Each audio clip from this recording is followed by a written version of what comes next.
Hello, hello. Still getting set up here and just getting things all into place. If anybody's live, let me know how the music sounds. If it's too loud, too quiet. Using some different music today, so I just want to make sure that it's coming through all right.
Hello everybody, I'm Thomas and welcome back to another Solo Gaming Sunday stream.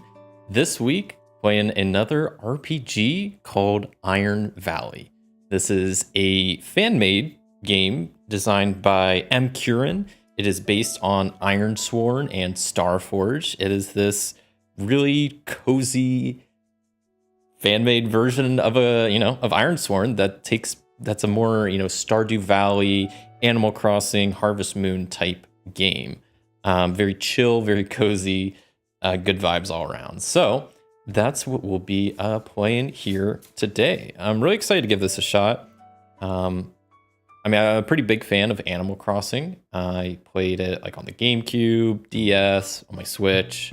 I always liked that game, but Stardew Valley, I played a while back and I never got really into. Like, I returned it on Steam after a while, but I recently, since this game came out, and I was like, well, if I'm gonna be playing this soon, maybe I should give Stardew Valley another try. So this last week, I've been playing a lot of Stardew Valley, and it's really fun. I'm glad I gave it another shot. I think I just need to get a little bit further into it and really see what the game's all about. But I really like that there's it seems like a lot more to do in Stardew compared to like Animal Crossing, and I don't know, the farming mechanic, and there's a lot more like progression systems, and I don't know. I just seem to like it more. I don't know if I like it more. I mean, Animal Crossing is kind of a classic, but I've had a lot of fun trying out Stardew.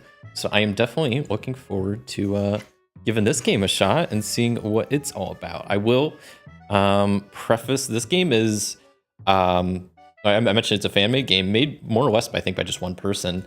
And it was made I'm pretty sure it was made like in the course of a month. Like, this was part of a game jam type thing, I think specifically for like Ironsworn.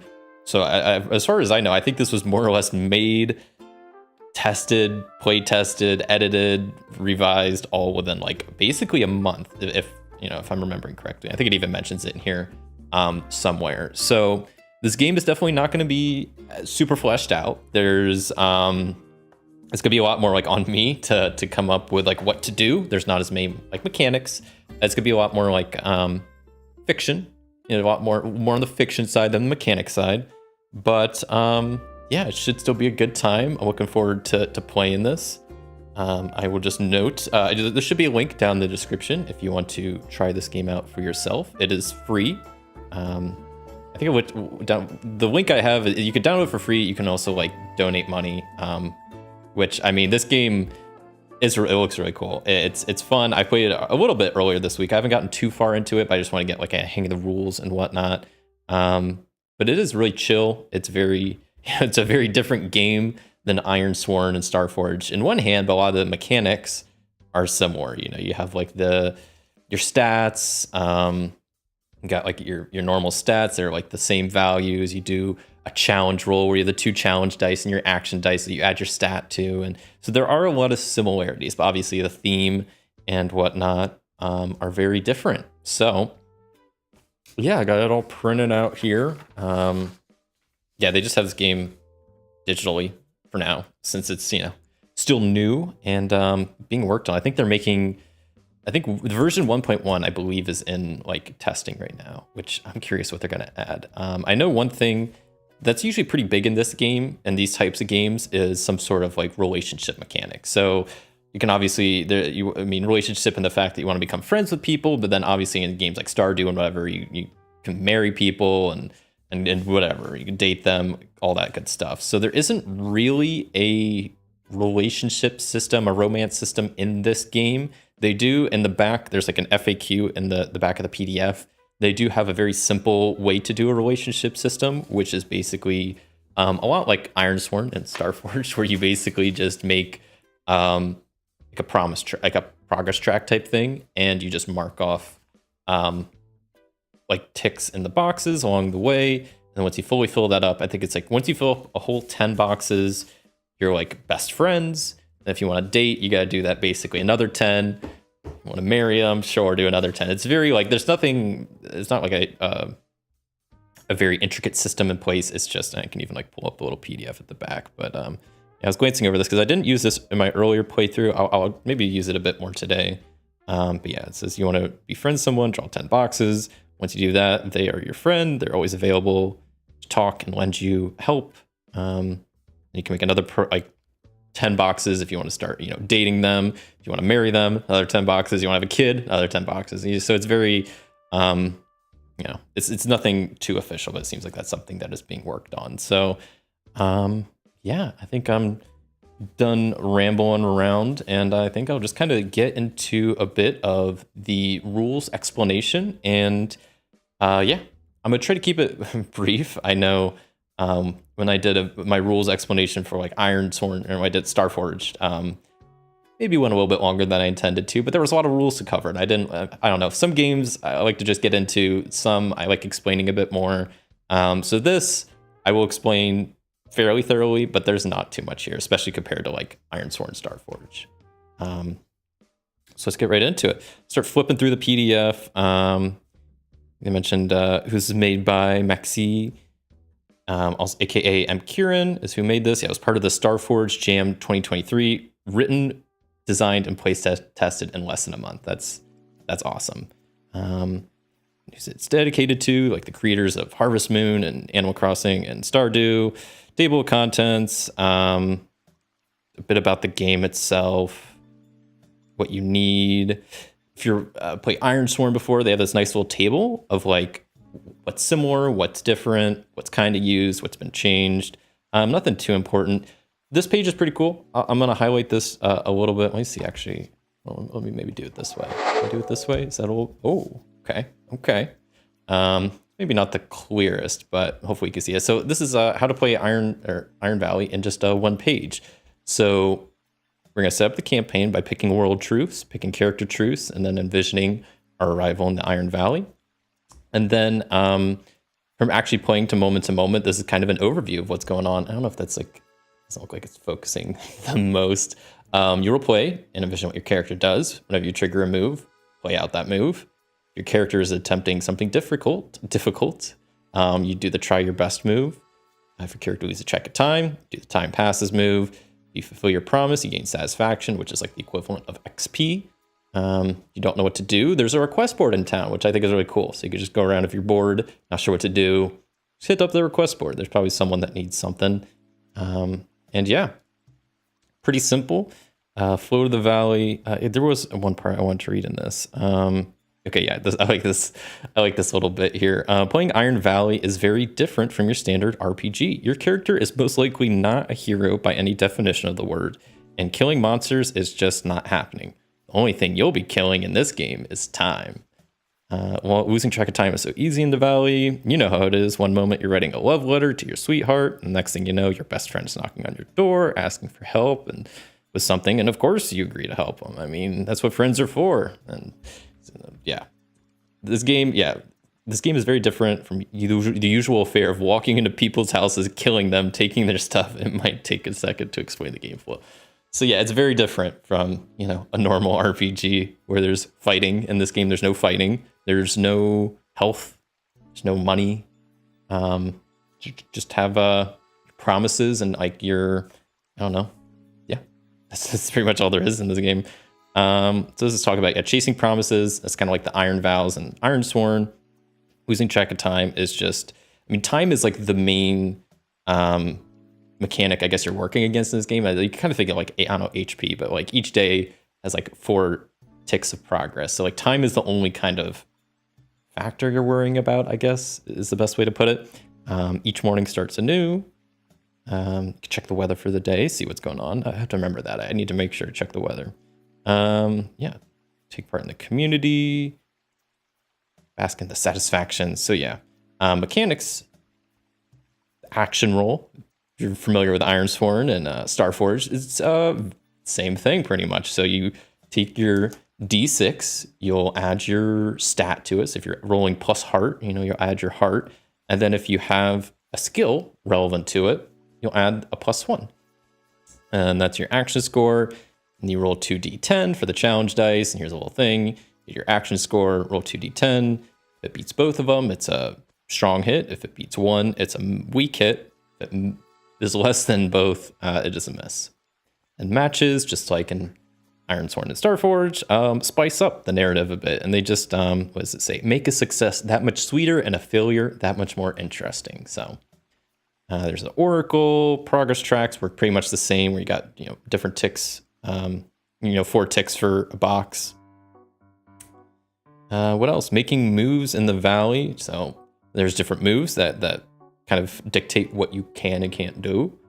There's only 4 of them. It's very simple, very basic. Yeah. So yeah, and just like Ironsworn and Starforged, you got your name, the trigger for the move, what you roll, and then the results.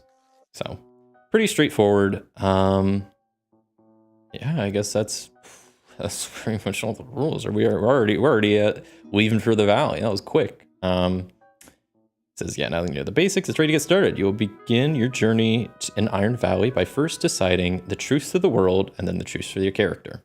Sound familiar? These steps will create a version of your Iron Valley that is unique to you. And I like this part that they add in here. Getting there is half the fun. Fun fact, you are already playing the game. Thinking about your world, your characters, and making decisions about them is all part of the fun. The following steps are not things you're supposed to do before you get to the fun part of the game. You're already there, so get comfy, get yourself something nice to sip on, put on some cozy music in the background, and let's head to the valley. So yeah, this game definitely emphasizes coziness, so we're having a cozy stream here tonight. It's got the flower shirt on, cozy vibes. I don't really have anything. What is it saying? Something good to sip on? Something nice to sip on. I got water. That's something. Gotta stay hydrated, So, okay. Let's start with the world truths, and we'll do character truths, and then kind of actually set out for the valley.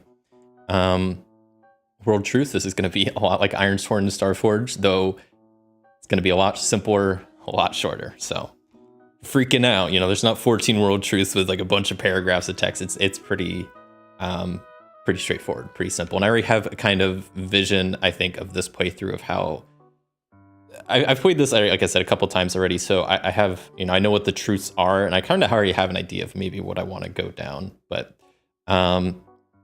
yeah, depending on your choice, you might have a completely different version of the valley compared to another player's campaign. There are a list of default assumptions. It says, following list is the default assumptions made in the design of the game. We felt it's necessary to lay them out in front of you. Specifically, you're arriving from the game without any experience in the life of a farming simulation game that inspired Iron Valley. So just a couple of default assumptions we're going to go over real quick. Assumption 1 is Iron Valley is a small community far away from large settlements. There may be small towns close to Iron Valley, but the effort required to make it to the big city is often not worth the trouble. Everything you need is already here. Assumption 2 is Iron Valley is surrounded by wilderness on all sides, beautiful mountains to the north, forests to the east and west, a sandy beach and ocean to the south. No matter what direction you go, there is incredible nature waiting there for you. The next assumption is Iron Valley earned its name. Not so long ago, Iron Valley was known for its bountiful mine. For one reason or another, the mine is closed, but the name has stuck around. Next assumption is Iron Valley has incredibly fertile soil, and this is pretty important. So listen, I'm not saying a lot of these aren't important, but specifically for like, this is kind of a farming game, this part's important, is that, yeah, Iron Valley has incredibly fertile soil. So growing crops takes a fraction of the time here. So even, fruit trees that would take years in other places to grow bear fruit in a matter of weeks in the Iron Valley. So Iron Valley, pretty good place for crops and whatnot.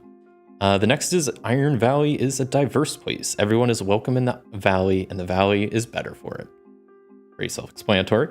The next one is Iron Valley is a busy place.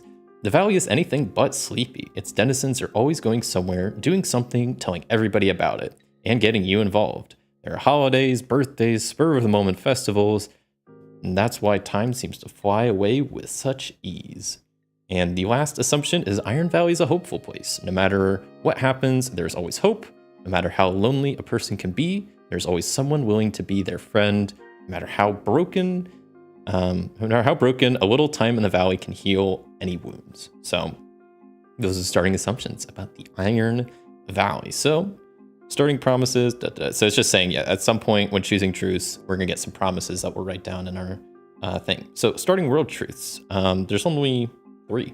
So you can choose which sounds most interesting to you, roll, or like create your own. So I'm pretty much gonna choose what's most interesting to me. I already kind of, like I said, have an idea of the Iron Valley and I think what I want to do for this playthrough, but I'll still go through and at least explain very quickly. I'll read through the options, So the truth number 1 is you are moving to a place known as Iron Valley. Where is it?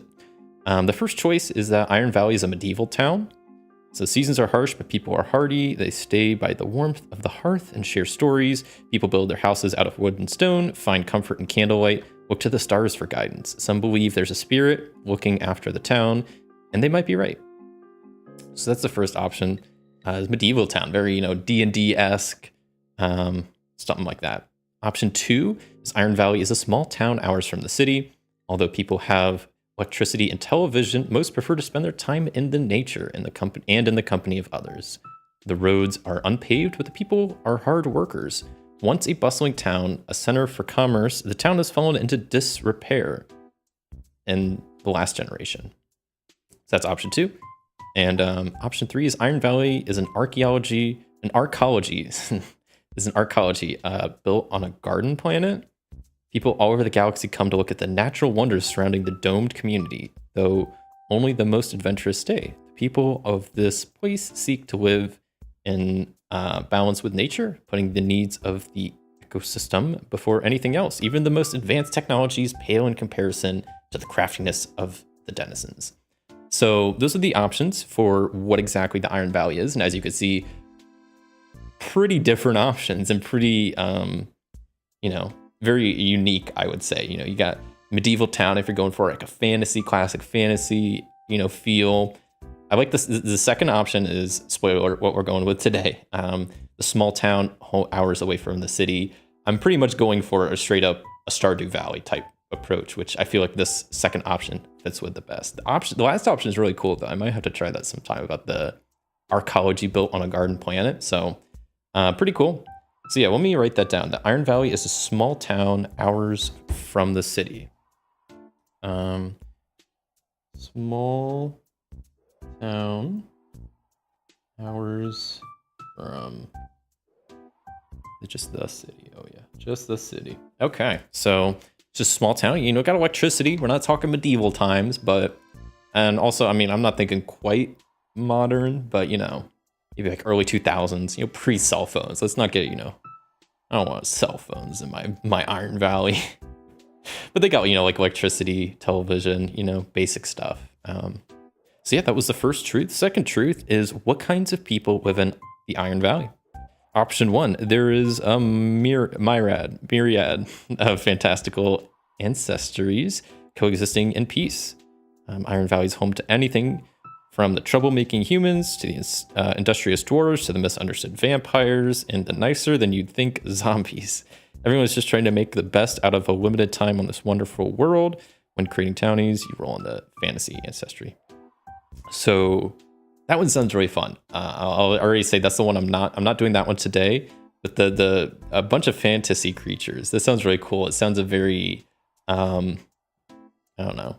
I'm a big fan of Holo from the Magic Tavern. So it sounds very like Foon-ish, or I guess like Adventure Time, very kind of, mishmash of just anything fantasy. I really like that idea, not what we're going with today.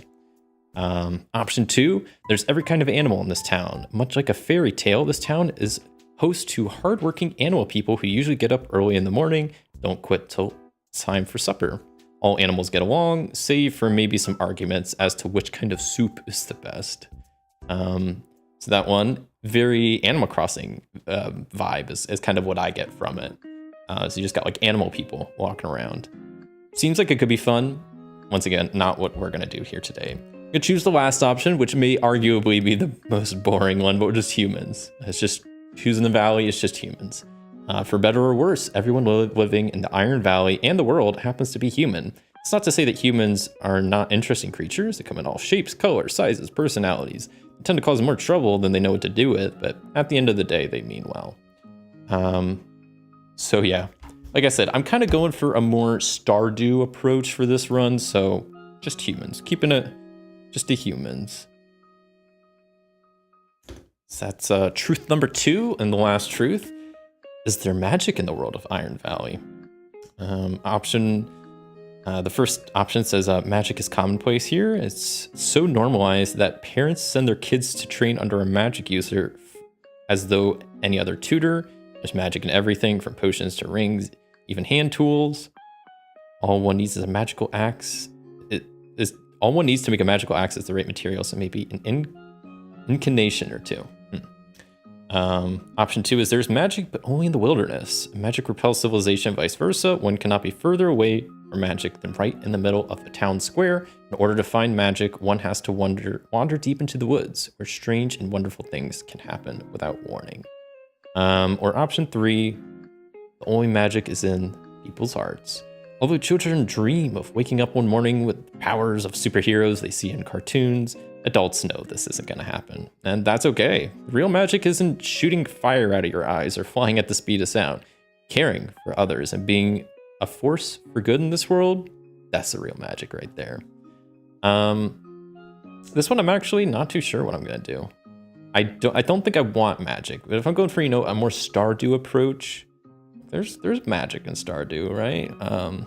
Only deep in the wilderness, that sounds right. There's like the one wizard dude that like lives in the castle or whatever, that lets you talk to the little people in the community center. I forget what their names are.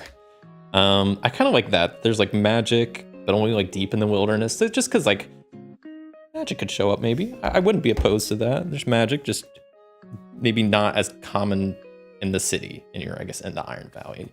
Iron Valley is not a city, it's anything a town. But yeah, so we'll say, yeah, there is magic, but only deep in the wilderness.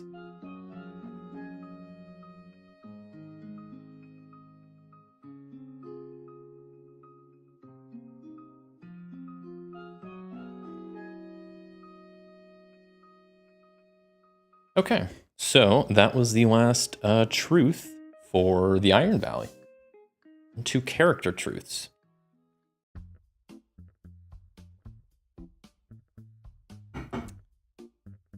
All right, so this is also fairly straightforward, pretty easy to do.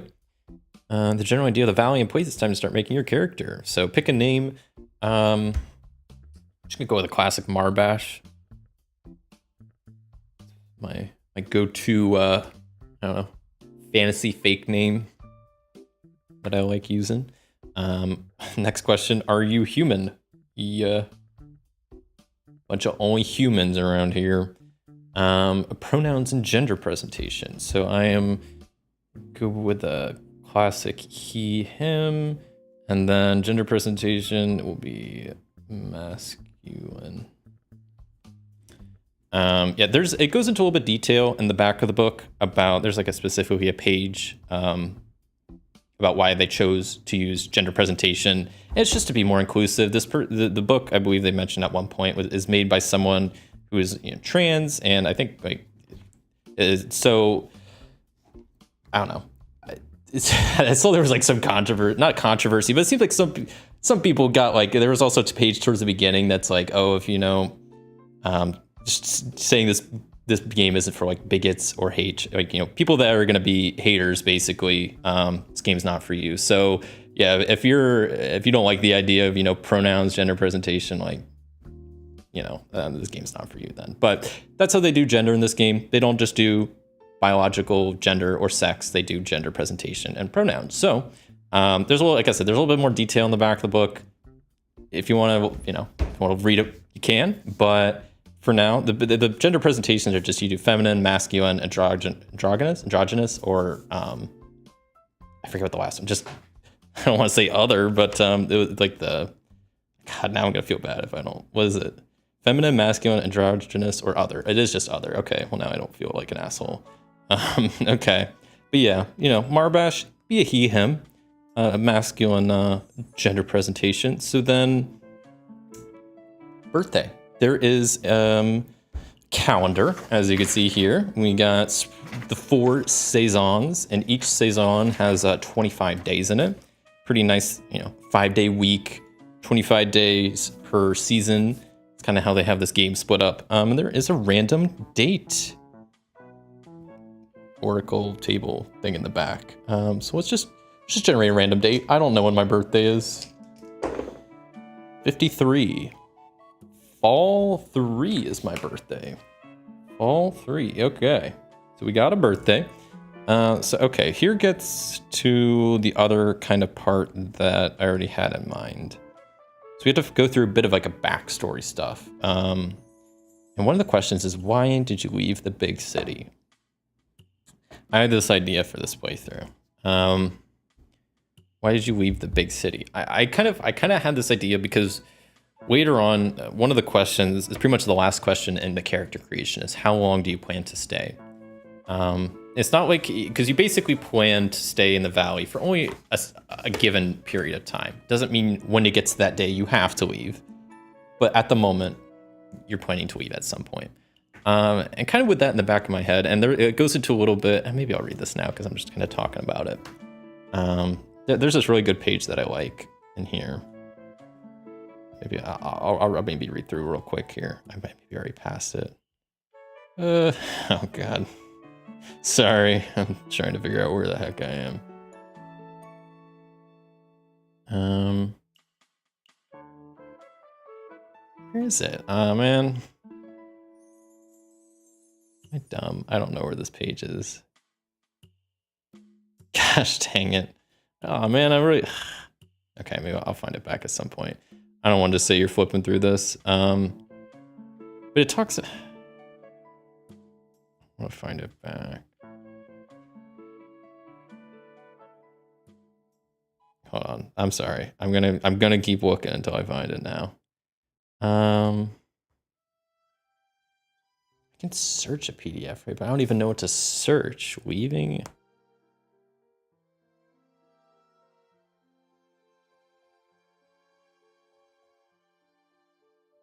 Okay, wait, is this it? No. I'm so mad. There's part of this I'm not remembering where it is. Oh, this is gonna drive me insane. I'm sorry. I just want to find this stinking part of this PDF. I don't remember exactly where it was. I'm looking for it for like 10 more seconds and then I'm just gonna give up. It's not the skills. It's just gonna drive me insane if I can't find it. Maybe it's towards the back. I think it might be. There we go. Okay, this page. I'm sorry. That took way longer to find than I thought. When does it end? This is a question you might find yourself asking. When does a game of Iron Valley end? When you first begin playing, as part of your character creation, you were asked a very important question. How long do you plan to stay? You're going to be asked to write down a date. If that date ever arrives in play, your character will have a chance to reflect and decide what to do with their life. Unlike Ironsworn, there's no roll here. You do not have to roll to see what your character's ending is like. If you played for any, it says, I think if you played for any game for any length of time, you deserve to pen a happy ending for your character. That's right, you have full license to arrive at that fateful date. Choose to give your character the best ending. Why not? You earned it. And this is the part that I really like. And it says, and to be honest, most characters in role-playing campaigns don't get endings. Sorry to be real here, but most TTRPG campaigns end suddenly or abruptly. Those characters that you spend so long making and getting to know often just fade away. Their stories cut short mid-sentence. Let this be the one and only role-playing game where every character is allowed to have a happy ending. That's what you want, of course. I mean, you could choose to keep playing forever. You can watch your characters' relationships change over years. You can get married, have kids, build your own house, start a farm. You can make it as long of a game as you want. But I don't know. I really like that paragraph kind of stuck out to me. That it's like, it's true that if you play a lot of, RPGs and solo RPGs and whatnot, you end up creating a lot of characters. You might play them for a little bit, and then, you spend a lot of time making these characters, developing them, and then they just never, their story just hangs in limbo. They never, their story just kind of ends mid-sentence, like it said. So it's kind of sad. So I like the idea that you kind of have an end point. Once you reach it, you could choose to leave the valley or stay. So big tangent aside, why did I leave the city? Okay, my idea for this character is that I'm going to be a grad student at a university in the big city. The UBC, the University of Big City. So, and I like the idea that maybe I'm going to be in the Iron Valley for just the summer, just for a month. Maybe we'll maybe it's a little bit longer than a month. Maybe we'll get there like the last week of spring, and then we'll leave at the end of the first week of fall, just to have a little bit of spring, all of summer, and then a little bit of fall. So why did I leave the big city for this grad school program that I'm part of? So for grad school program. Yeah, that sounds pretty good. So one of the questions is, where are you staying in town? Option 1 is, I inherited an old farmhouse from a relative. Option 2 is, I'm buying a house from a very trustworthy person. Option 3 is, I'm staying with a townie, envision who they are. Option 4 is, I'm camping for now. So I like the idea. I kind of had this whole grad school idea in mind that I'm staying, maybe some person in town in Iron Valley is an alumni of the UBC, the university that I'm from, and that maybe they started this program that they every summer they take it's like an internship. Every summer they get a couple people from the university, and they get to experience the Iron Valley, get a taste of the farming life, and get away from the big city. So yeah, I like the idea that I'm staying with just some alumni, some person that kind of runs this program out in the Iron Valley. So yeah, I'm staying with a townie. Whoops, I'm staying with a townie. Who that townie is, we'll figure out after character creation. But before we actually get into it, there's a little NPC creation, so we'll create an NPC for them. Maybe, do a couple other things, but we'll figure that out. What's in your backpack? It's a good question. There are a lot of cool random tables in the back for specifically random items. You got the random items edible table. You got wearables. You got the sentimentals, the magical and silly, random, more random, breakfast, lunch, dinner. Well, that's food, but random items. So I'm going to maybe say I probably have some edible, something food. I don't even know what kind of character I'm playing, but let's see what kind of food I have. I probably have something. So I have chocolate fudge. Okay. Got some chocolate fudge in the backpack. I dig it. Hopefully it's not melting everywhere. What kind of let's go with some wearable. What kind of stuff am I wearing? Clogs. Classic. Iconic. I like it. I don't know if that's what they wear in the valley, but maybe. And we'll go with maybe just something on the more random table. Is that just 9? A handful of buttons. Okay.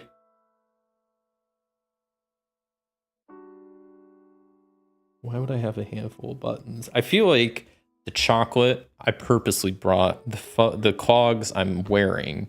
And then I like the idea of just like the buttons are just like in my bag. Like I didn't mean to bring them. They were there from like, the one time I was using this bag to move some of my like sewing stuff, and there's just like buttons in there for some reason. So yeah, got some buttons, got some fudge, got some clogs. What else do you need? What else do you need? When are you arriving in town? I'm going to pick a specific date, and that date's going to be spring 21st. So I think, yeah, the first day of the last week of spring is when I'm arriving. And then, yeah, how long do I plan to stay? I am going to stay until, we'll go with, fall 5.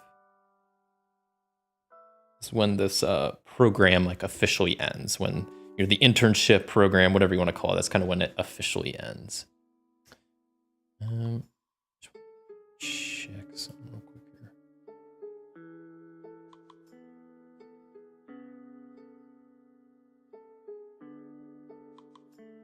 Oh, okay, sorry. We're good. Okay, so yeah, how long do I plan to stay? Fall 5. And now we set our character stats. So just like Ironsworn and Starforged with that, you got your edge, your heart, iron, shadow, and wits.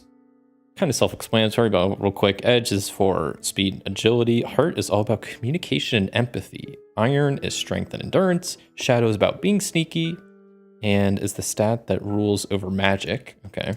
And then wits is about intelligence and reasoning. And I get a 3, 2 2s, and 2 1s. Here's the thing. I have little to no idea about what character I want to play. I kind of had this backstory in mind, but besides that, I actually don't know like what kind of character I'm looking to play here. I like the idea that maybe they're like some sort of biology major, like a plant biology major or something. So they're dealing with plants, so maybe they could be pretty knowledgeable in farming and whatnot. So okay, especially if I'm going grad school, it's grad student. I think wits needs to be a 3, bit of a smarty boy. And then if I'm being the Iron Valley, I think I need at least a 2 heart. It's all about communication, empathy, and this game's it's gonna be a lot of just going around talking to people, helping them out, figuring stuff out. So I'm gonna need some heart. And then I need to give something else a 2. Probably not shadow. We'll go 1 on shadows, 1 for iron, and 2 for edge. Stats have been set. Okay, so now skills. Skills. I get to pick 3 skills, and then one of those I get to upgrade. So skills are, I'll write them down here. Yeah. And they're essentially what replaces assets in like Ironsworn, Starforge. They are just kind of what it sounds like. Skills are just skills, different abilities, stuff. And you can, there's basically 3 different stages. When you unlock it, you get the first thing, which is +1 when you use a skill. And then you can get there's basically 2 more stages after that. You can get a +1 on a hit. And then, yeah, these other 2, I'll kind of explain because I haven't really gotten to like the moves yet. But I'm gonna show you the skills. This is one thing that's impressive about this game. It's like, I could tell a lot of time and effort went into this game, but like the skills, I don't know how many, there's a lot of skills. I'm about to show you my skills. Well, they're separated by category, but I got to choose 3. So we got the nature skills, stuff like, I'm not gonna read all of these, creature handling, farming, fishing, hunting, mining, riding, got crafting skills like blacksmith, building, carpentry, cooking, mechanic. You got movement skills like climbing, jumping, swimming, physical skills like shooting, punching, throwing, social skills like barter, flirt, performance, public speak, intellectual skills like academics, first aid, science, naughty skills like lying, mischief, stealing, sneaking, and a bunch of magic skills. Lots of cool skills, lots of different paths to go down. So like I said, I gotta choose 3, and then one of them I get upgraded. So I really think off the bat, if I'm going for more of the like plant biology major, grad student type of guy, I think farming needs to be one of the top ones. Well, actually, would it though?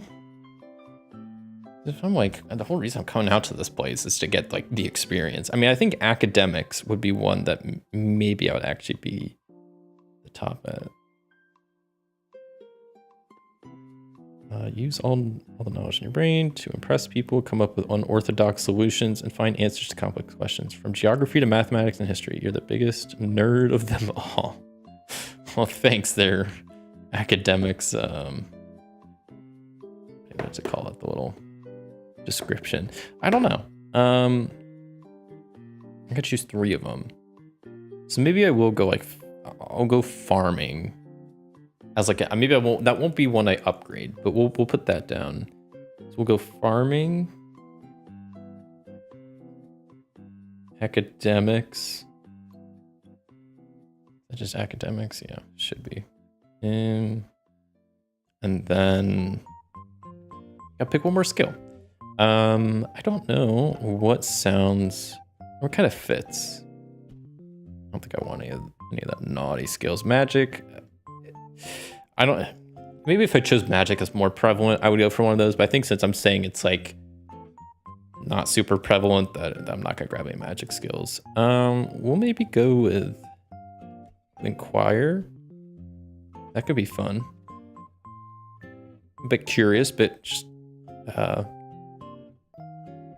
asking questions, being nosy, getting answers. I like that. Okay, Inquire. That could be a good one. So the Inquire skill. And then one of these, I get +1 too. Let me hop back to the character creation part. All skills come with the +1 to rolls, which is, I guess, this one. Boom, boom, boom. And then one of these I get to upgrade to getting a +1 tick on a hit, which, I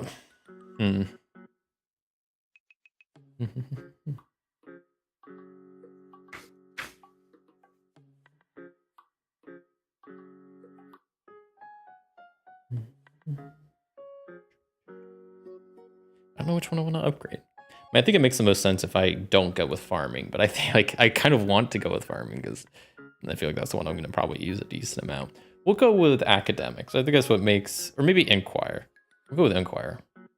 Make me a bit of a nosy guy. Current satisfaction is 0.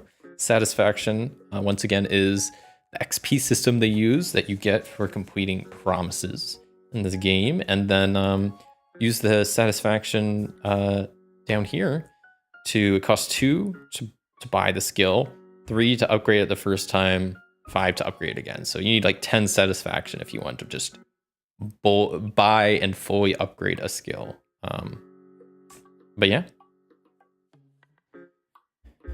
Character all set. All that's left is to take the final step to envision your arrival in the valley. How's your character getting there? Are they walking the whole way or using a method of transportation? Who or what has helped your character to arrive at this little town far away from everything else? So yeah, we're not, it says we're there. We're not quite there because I do want to explain. I think the main thing I just need to still explain is the moves in this game, which is the main mechanic. And luckily there's only 4 and they're all super easy to kind of understand, I think. Try your best is the first move. And it's a little trigger up here. It says when you attempt something difficult or work towards fulfilling a promise, envision your action and roll. And it says the different like criteria. So if you know, using speed or agility or a light tool, roll edge or blah, blah, blah, blah, blah. Interior motive, strength or magic, roll shadow. You know, and then it has all the stuff. If you get a strong hit, mark 2 ticks, weak hit, lose track of time, mark a tick. If you miss, then no ticks and you lose track of time. One kind of thing I want to note, because they make a note of it down here, the trigger for this move calls on you to roll only when you attempt something difficult or are working towards a promise. Not every action your character makes should call for this move. Let me say that again. Not every action calls for you to try your best. Your character is not working towards a promise or doing something difficult. They're not trying their best. You're just trying average, and that's not worth pulling out the fine dice for. Yeah. And the one thing is like context matters is what they kind of allude to, which is very true. You know, I can give a couple examples. So if you're just like calling your best friend on the phone, that's not a move. But if you're calling your crush to ask them on a date, that's certainly a move. You know, getting out of bed should never be a move under normal circumstance. But if your character has ate a really bad pie and been sick for days, okay, then getting out of bed might require a move. So yeah, just context. Context matters. What's going on in the story? What's going on with your character? All of these things matter. But what is it yet? Try your best is the main move in this game that I'll be doing. Time passes. This was kind of referenced in the do your best. This is time passes happens either on a weak hit or a miss. It's just you lose track. It's like whenever you lose track of time, you mark a tick on the current day of the calendar. So the calendar kind of acts like a big old progress track on its own. So each day, that's how I mark time is I do a 1 tick, 2 ticks, 3 ticks, 4, then the day is done. So yeah, and then there's a couple of things here that say like, oh, if this was the last tick, and like it fills out your day, you know, envision how your character spends the rest of the day. You fulfilled a promise, gain satisfaction, and then you just move on to the next day. Yeah, that's pretty much all there is for time passes. Pretty straightforward, but you just mark a tick off on the day. And yeah. Pretty much that's pretty much it. Okay. And the last main move is make a promise. So whenever you accept a townie's request, commit to a personal goal or grow crops. Those are the 3 main things. You envision how long it takes. If it takes like 1 to 2 days, 1 progress box. It's like a week, 3 progress box, several weeks, make it 6 progress boxes. Or if it's gonna take a long time, 10 progress boxes. And yeah, this is the one thing to note is that crops have a growth time based on their type. So each crop has a certain number of boxes. But yeah, this is what you do for growing crops, you know, promising stuff to townies, promising stuff to yourself. You do this through making a promise and then using the little progress sheet. I just pointed to this townie sheet. The progress sheet here. That's where you mark your progresses. So yeah. And what else? I don't think there's anything else here I need to go over. That's pretty much it. The last move isn't really a move. It is and it isn't. It's just asking the spirit of the forest, which is basically just like asking the oracle. So it has a couple options here. If you need to ask the spirit of the forest, so you can go with your first instinct. Go with whatever seems most fun. There's some tables in the back that you can roll for. There's a yes, no oracle. Yeah, I did want to. I'm not a huge fan of the oracle in this, I'm gonna be honest. I kind of wanted to maybe use mythic oracle just to have it nearby. Yeah. There's some going over some safety tools, maybe just like about retconning. That you can retcon, you know, it's a solo game, it's your game, do what you want. That's pretty much what all they're saying there. Yeah, so the other thing I kind of skipped over, I'm kind of just hopping around now at this point. Sorry, kind of all over the place, but I just want to make sure I cover everything. There's how to create a townie, pretty straightforward. Just making sure urgent, hope wanted. When does it end? Okay, just making sure I'm not skipping anything. So the last couple things I kind of forgot about. Was getting a little bit ahead of myself. So when I went through the world creation, I was supposed to write down some starting promises, and I did not do that.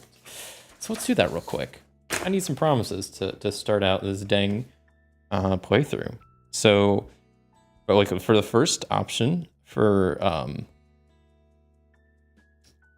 where is the Iron Valley? One of the promises is to learn about the town's past. So learn about town's past. And that is a 6 box. So wait, 1, 2, 3, 4, 5, 6.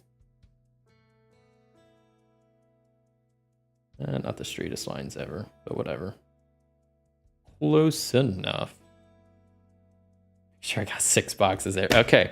Got our first promise is to find a bit about Iron Valley and specifically the town's past. So cool stuff, cool stuff. I think that was the only, that was the only promise we got from the world creation. there's none for magic and none for the people of the place. There were at least one that I forgot from my stuff. So I need to make a promise about why did I leave the city? Okay, so I left the city to... I want to think about this. I need to create some sort of promise, but I'm trying to think of what I can even promise. Because I left the city, because this is like, okay, I'm trying to figure out which one fits most. Starting promise and vision, what made your character leave. It's the pain.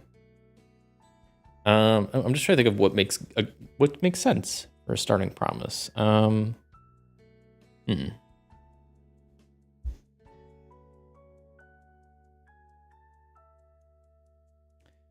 So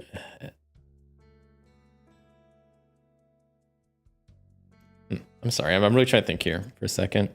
I'm just trying to think of like what would make a good like promise that like, okay, I'm going on this internship, this, you know, type in basic, I'll call it an internship just for the sake of argument. So an internship, what kind of promise would I make that maybe it needs to be like a simple promise, because these are all like 3 box promises. So there should be something I could complete like the first week or so of being there. I don't know. I generally I don't know. I don't want to just sit here all stream, you know, trying to think of a promise, but I need something to go with. Because about why did I leave the city is it's because I'm just going for an internship. So like maybe I'll make a promise to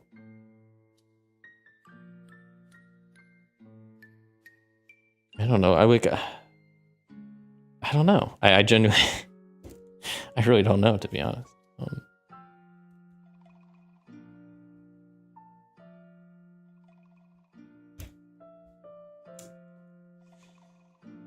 I promised I would return. So, I mean, I guess like I could just write like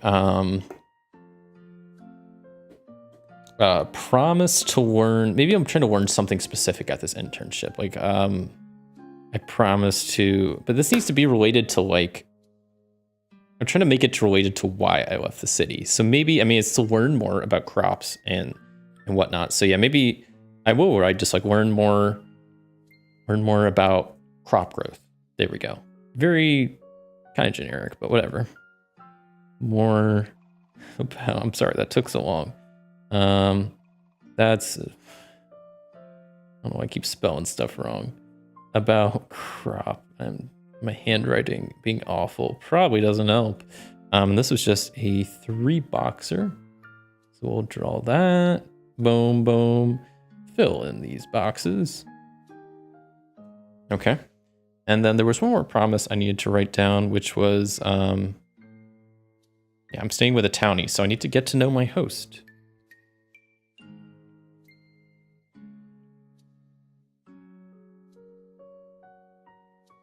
This is once again a 3-box promise. I'll draw that in there, fill in those boxes. We'll be on our way. So I got all the starting promises. I need to learn about the town's past, learn more about crop growth, and get to know my host. Let's see, each of these should take about like a week-ish each. This one's supposed to take like several weeks, roughly, you know, to at least what it says. The last thing I want to do before I actually get into envisioning how I actually get to the town and start playing the dang game is I want to create a townie. So I'm staying with somebody. Like I said, kind of, I like the idea that maybe they're like an alumni of UBC, you know, university, big college, or big city. So who is this townie? What's their deal? So let's figure that out. Let's roll that up real quick and then actually start playing. Even though, once again, like this book mentioned, like once you're thinking about the game, thinking about your characters, like you're playing. You know, whether you're writing stuff down and rolling dice, you know, is one thing, but it's obviously a different thing. But it's still its own kind of fun. So, yeah. I mean, even though this is kind of like the starter part, it's still all part of the game. So creating a townie, pretty straightforward. The first thing is figuring out their race, which they're human. Don't have to roll for that. It's pretty straightforward. Their age. So there are a bunch of great oracles in the back. So let's see. I need to figure out their age. What else? Their name. Pronouns, presentation. Okay. There's all these good oracles in the back for this stuff. Let's roll on some. So, okay. Let's figure out how old this townie is that we're staying with. 66 means they're an adult. Okay, makes sense. Let's see, what are their pronouns? So 12, they, them.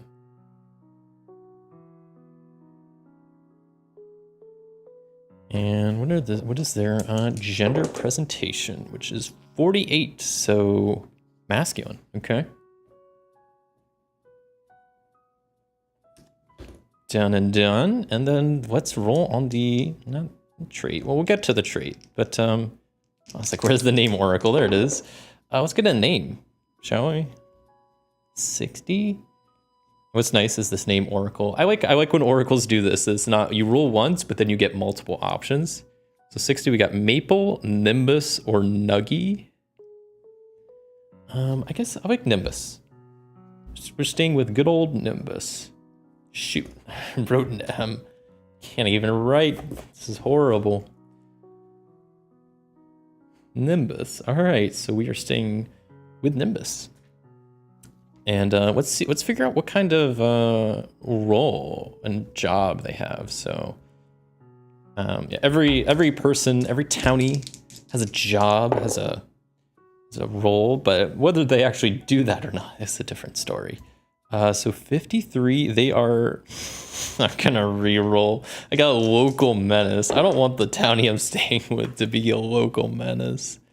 Hat maker. I wonder if they're, wait, do a quick score. Ooh, the tourist guide. I kind of like it being, I'm kind of just looking through these. Tourist guide's not bad. A student, a scholar. See, that would make sense too. I kind of like the idea that it's like, I feel like I could go one of two options here. I mean, if I were to go for more like a scholar, you know, it's more just like an educational thing, but the tourist is more just like, you know, they're more trying to get people here for the tourists. We'll go with a scholar. You know, I know I didn't roll it. I don't care. That just makes more sense, I think, that I'm staying with some sort of scholar. I did roll, what did I roll? Like hat maker? Like that would have been, there's some good ones on here. But no, we'll stay with it. We'll stay with a scholar. Bit of a scholar. Schola. And then the last thing, I don't know why I put my good dice away. I need to figure out their birthday. I got a good old 42, which means their birthday is summer 17.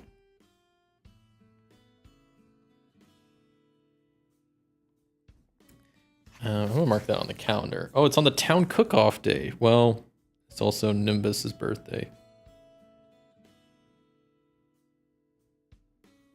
Oh my, B-day. I like wrote that like backwards. And when's my birthday? I totally, isn't it like fall something 3? Fall 3. Am I still gonna be in town? I will be, okay. My B-day. Okay. Gotta get all the birthdays down on the calendar, you know. And, okay, I think, oh, and then the last thing, townie trait. I want to give them 2 traits.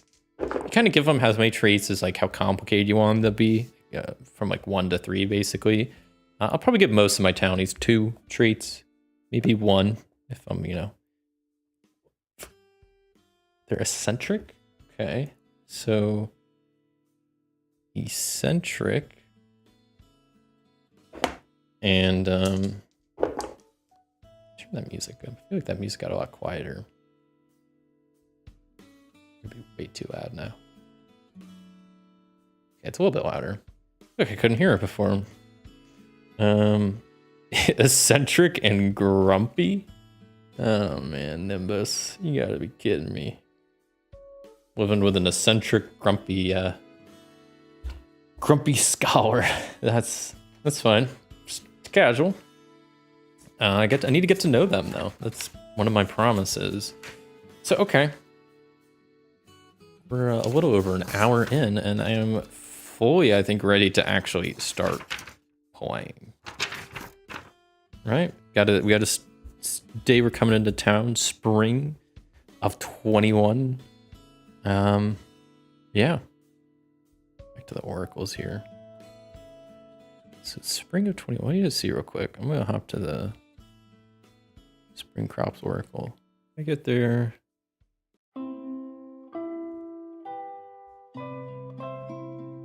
Okay. Yeah.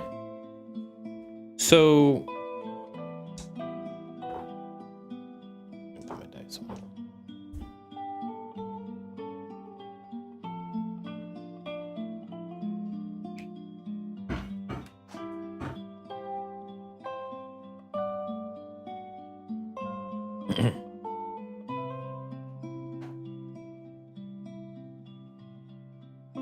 okay.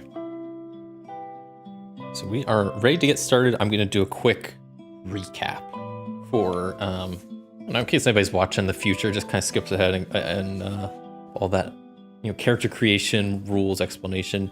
Recap time. I'm playing Marbash, who, about the Iron Valley, has moved to the Iron Valley. The Iron Valley is a small town, hours away from the city, full of humans. There is magic, but deep in the wilderness. A bit about myself.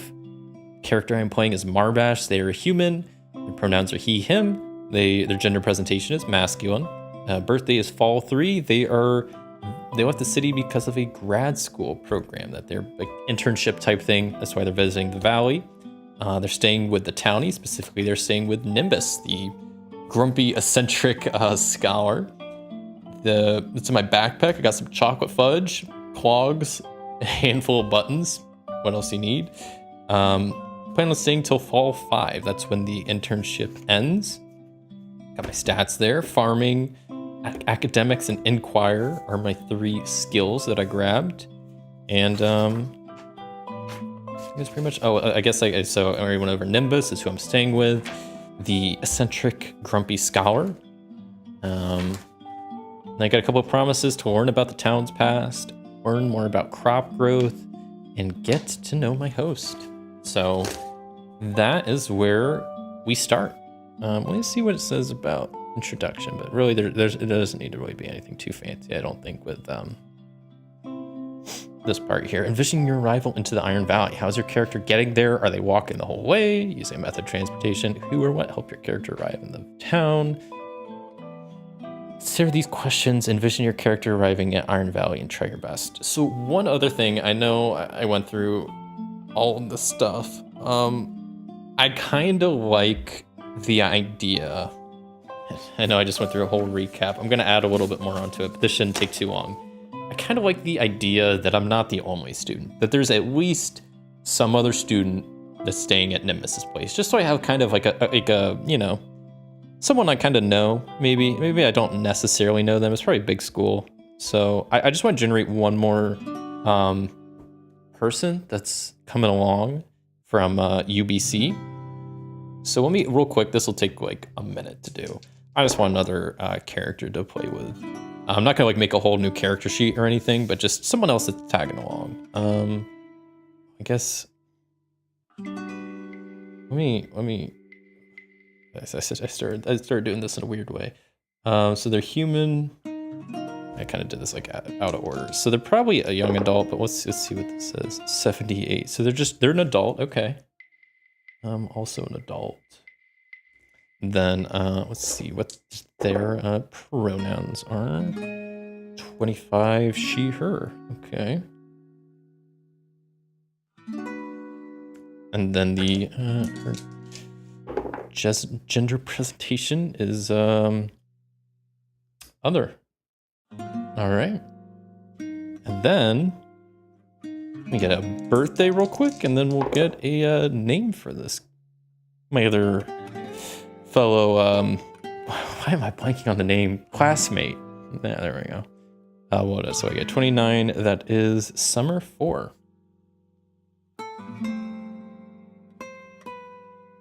So, oh, I don't have a name. I was gonna write their birthday down there. I don't have their name yet. So let's now figure out their name real quick. It is 82. So I can either go Raspberry, Saga, or Spoon. We'll go Saga. It's a unique name. You know what? I kind of like the idea also. I'm gonna roll on the jobs table to see what kind of what Saga, I guess, what she's coming out here to study. You know, I'm coming out here for the farming aspect, but maybe she's coming out here for something else. So 68 leaves us as a rancher. Okay, so yeah, she's pretty much the same boat as me. So maybe a fellow plant biology major or something. But okay, let's actually get to the Iron Valley. So let's set the scene a little bit. So probably early in the morning on spring 21st, as I already forgot her name, Saga. As Saga and I are waiting outside of UBC to we're waiting for a car to pick us up that's supposed to bring us to Iron Valley. I'm going to be right back. Give me a hot second here.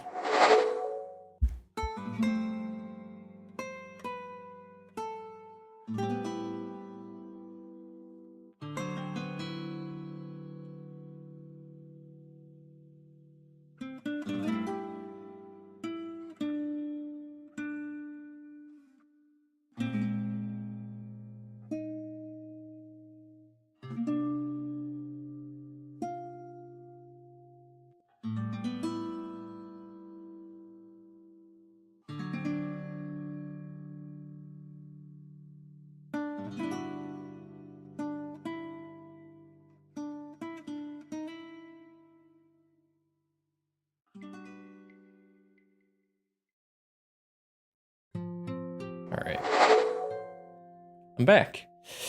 And yes, main thing I wanted to grab, I think I talked about this earlier. I really don't want to, I want to try to use Iron Valley as much as possible, not really use too many outside resources.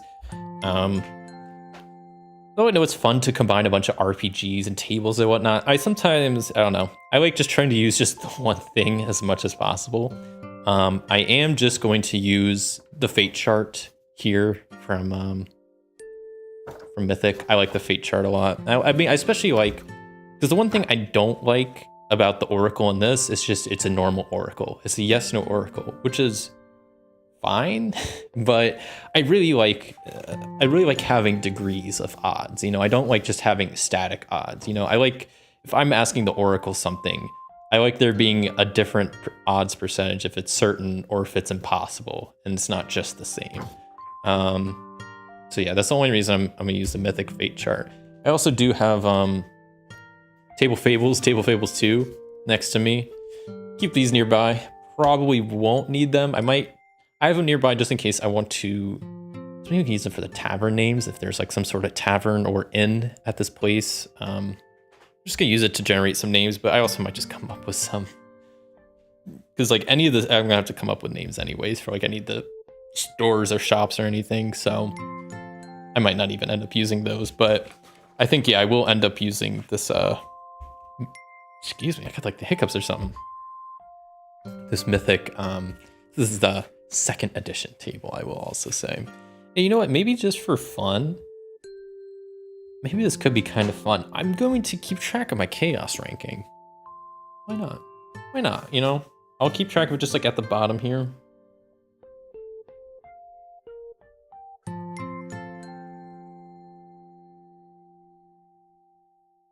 I don't know why I wrote it at the bottom where you can't even see it. Why not? You know, if I'm gonna be using the Mythic thing, and how about this? I'll like beginning of each day. Besides the first day, I'll see, or it will just maybe go at the end of a day then. At the end of each day, I will check. I'll just do like a chaos check. You know, we'll see if what's the situation. So okay, just to adjust the chaos ranking, but right now starts at 5, pretty standard adventure. So I just wanted to roll in the spring weather oracle to see what kind of weather we have. We'll say, just for the sake of argument, I'm checking, technically this is for the big city, but we'll say weather between the big city, Stardew Valley, or I call it Stardew Valley, Iron Valley, even though they aren't close, similar weather. So right now it is cloudy. Okay, so it is a nice cloudy spring morning, up early in the morning. It's a big day. This is a big day because not many people get to go to the Iron Valley for this program. This is a very sought after program. I mean, it's not very often that students get picked to go to the Iron Valley, but that's what we're about to do here. Me and Saga. Hello there, Katie K. Happy Sunday. Happy Sunday to you too. Playing some Iron Valley here today, and just having a pretty cozy and a chill time with this game. We haven't really gotten started, just been doing the character and world creation and all that, but yeah, welcome.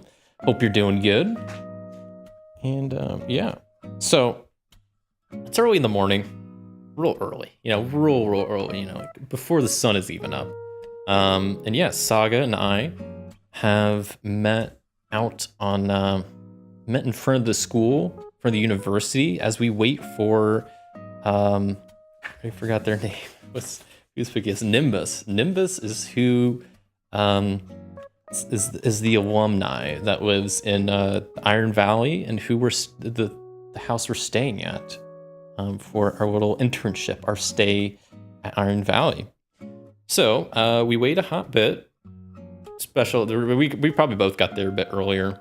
I know I would have, probably really excited to go on this trip and learn about plants and stuff. Hopefully learn a thing or two.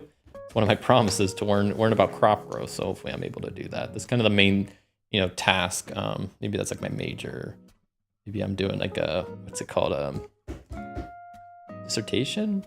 Is that what it's called? I don't know. I'm thinking of like the big work that grad students do. I'm doing some crazy work on crop growth. That's why I'm doing this internship. So yeah, Saga and I got chosen. We're waiting outside, and after a short bit of waiting, Nimbus shows up in probably a pickup truck. If they're in the Iron Valley farming place, it's probably a pickup.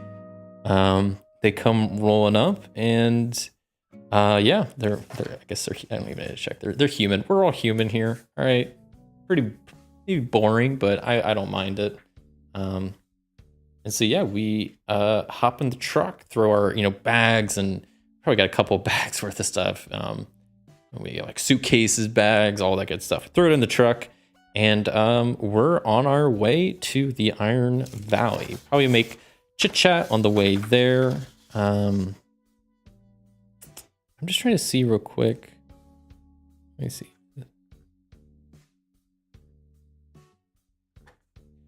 And we'll say, I don't see, the one thing I wasn't sure about, I wasn't sure when I played this last time, I'm still not 100% sure about it. So time passes. I don't know if I'm supposed to do that on my own ever, or if that's just like a punishment, but like right now, we're taking a car ride to Iron Valley. It's going to take a while to get there. I feel like losing, like that would be a time when we lose track of time, because it's just a car ride. We're just chilling, chatting it up, getting to know each other. Maybe Saga and I don't know each other very well, and I, of course, have never met Nimbus, so we're getting to know each other in the car. We'll say, I can time. We could time pass. So today is the 21st, so I'll go ahead and mark the first tick through that. So I'll just do an X and then a plus or whatever. But okay, it's a bit of a car ride though, a couple hours maybe even by car. As Iron Valley isn't close to the big city, but after a while we're out in the middle of nowhere, kind of going through some forests, and then after a while we see some buildings, and we see a nice little sign that says "Welcome to Iron Valley."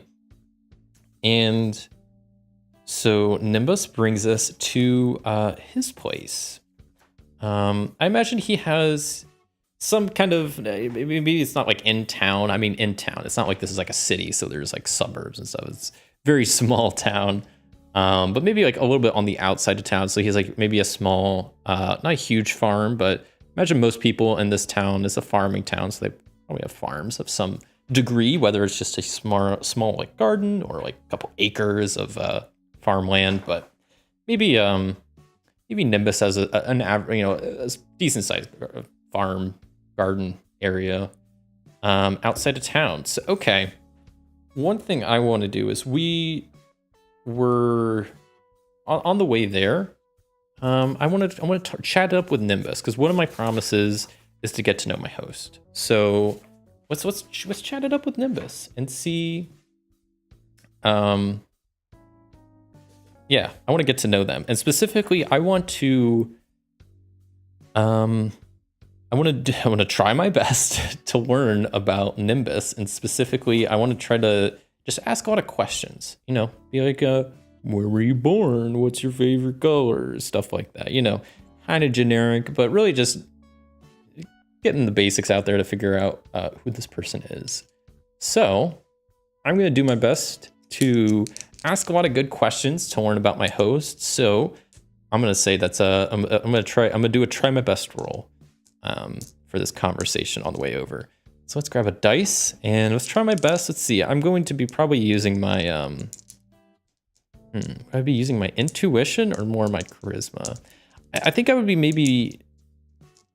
Yeah, this is probably plus heart. I'm just trying to get to know Nimbus a little bit. So we'll see. Yeah, it's plus heart, but I am inquiring about stuff.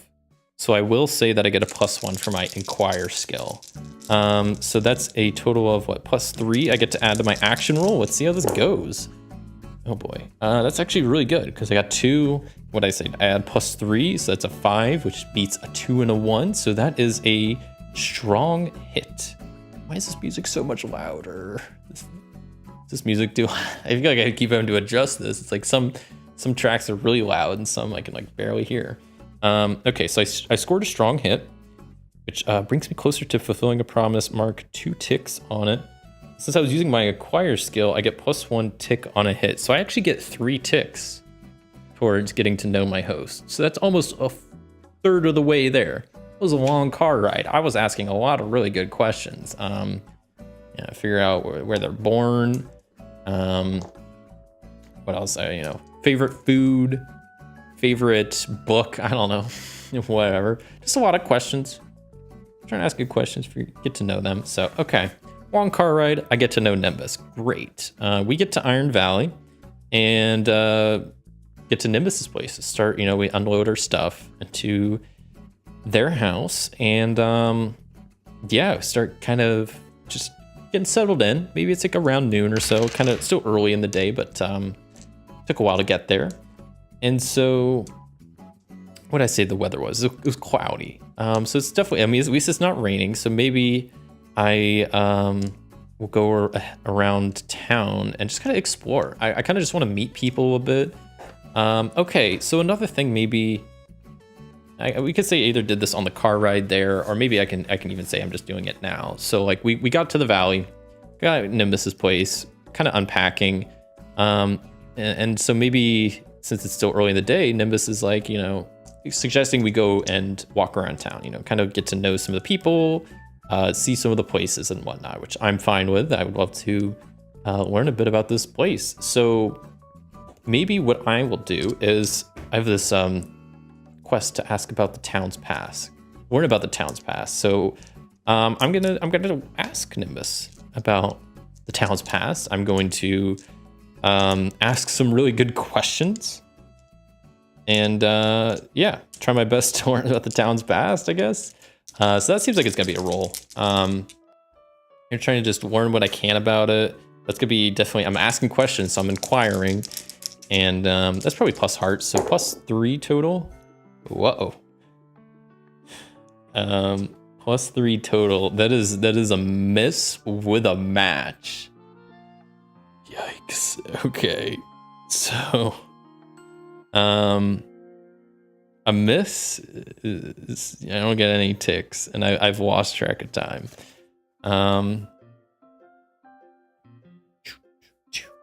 So we're unloading, and Nimbus is like, "Oh, you need to go go explore the Iron Valley, see what's what. And we're like, okay. Then I start asking about the past. And I was like, what's the deal with like the history here? And let's see. Because a miss is supposed to add some sort of like extra, what does it say? Make the failure that much more interesting. So we don't learn anything about the past because we're not even like one tick closer. So we don't learn pretty much anything. But I'm gonna roll on the I'm just trying to get back to like the main oracle to see why was I not able to learn anything? Let's get some answers here. 83, sturdy and exhaustion. Sturdy of exhaustion, sturdy and exhaustion. I don't like that. I like the second word's good. First one's not. Brew of exhaustion.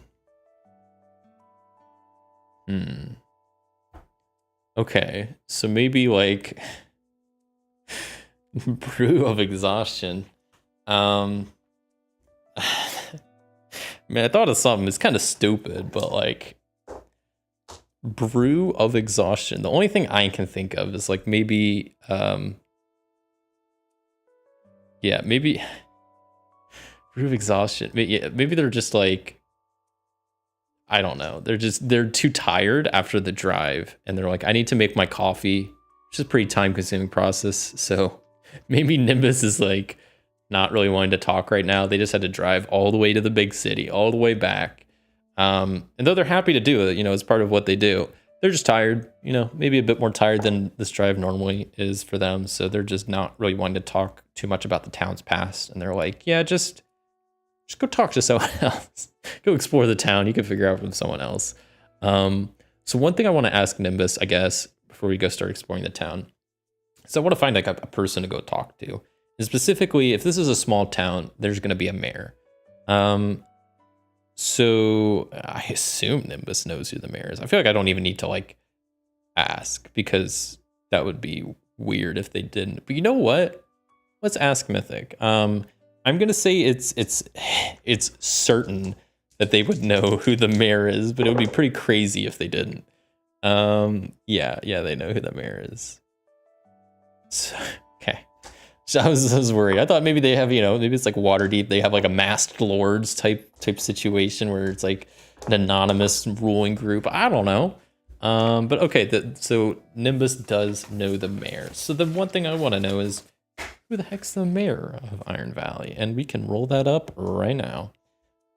So first things first, I will roll for, let's get their age. It'd be crazy if this town was ruled by a baby. That would be weird. Okay, cool. It's a young adult.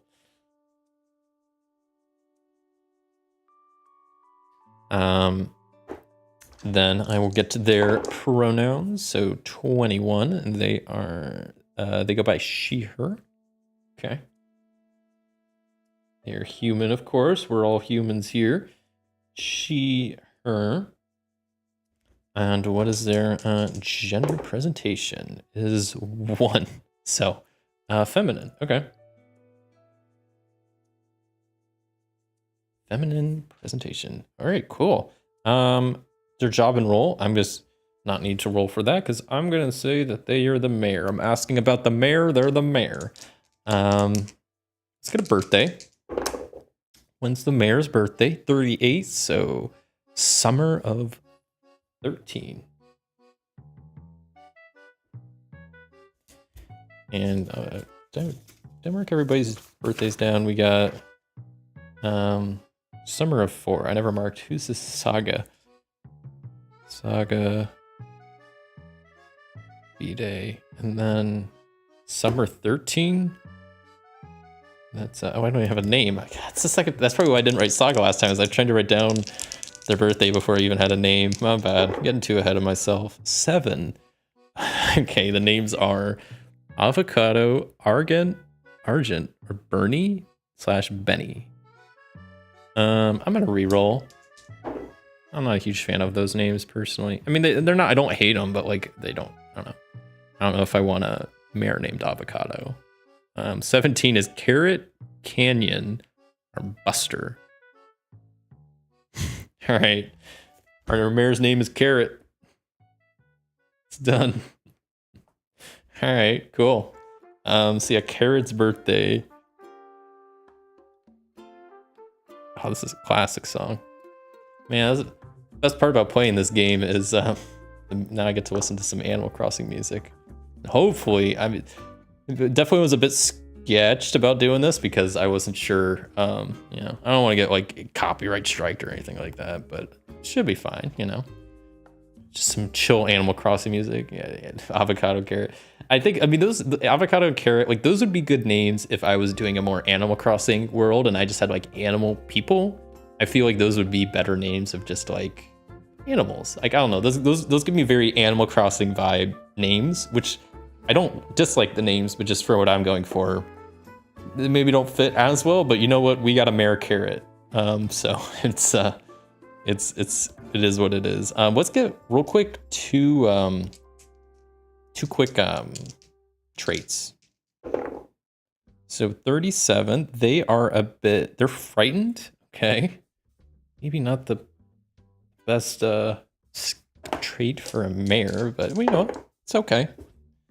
And 67, so organized. Okay, that's probably a little bit better. Do have a good Animal Crossing playlist. Wild World is my favorite.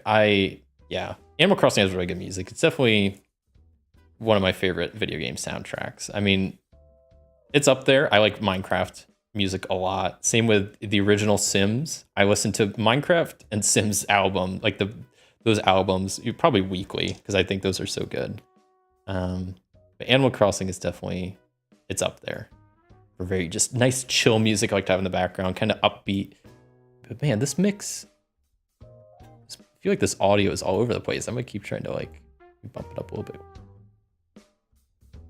I don't know. How's that? Can you hear the music okay there, Katie? Making sure it's not too quiet or too loud. And I've also noticed that it also, I feel like, depends if you're wearing headphones or not. If you're wearing headphones, it seems like it's a lot easier to, you know, hear background music, whether, or if you're like on speakers, but it seems like it's maybe not too loud. So yeah, we got our mare now that Nimbus has been telling us about. Mare Carrot, the human, she's the frightened and organized mare. Oh, we never got some traits for Saga. Let's do that real quick, just to give a little bit more personality, a little bit more character. 74, protective. Okay, is that what that said? Protective? Yeah, protective. And let's get one more volume. It's a good volume for me. Cool. On to here. Yeah, I always like having at least some background music. You know, can't be too loud, but I don't want it to be so you can't even hear it. Okay, so Saga is protective and observant. Okay. I like it. I like it. So, what was what was I just?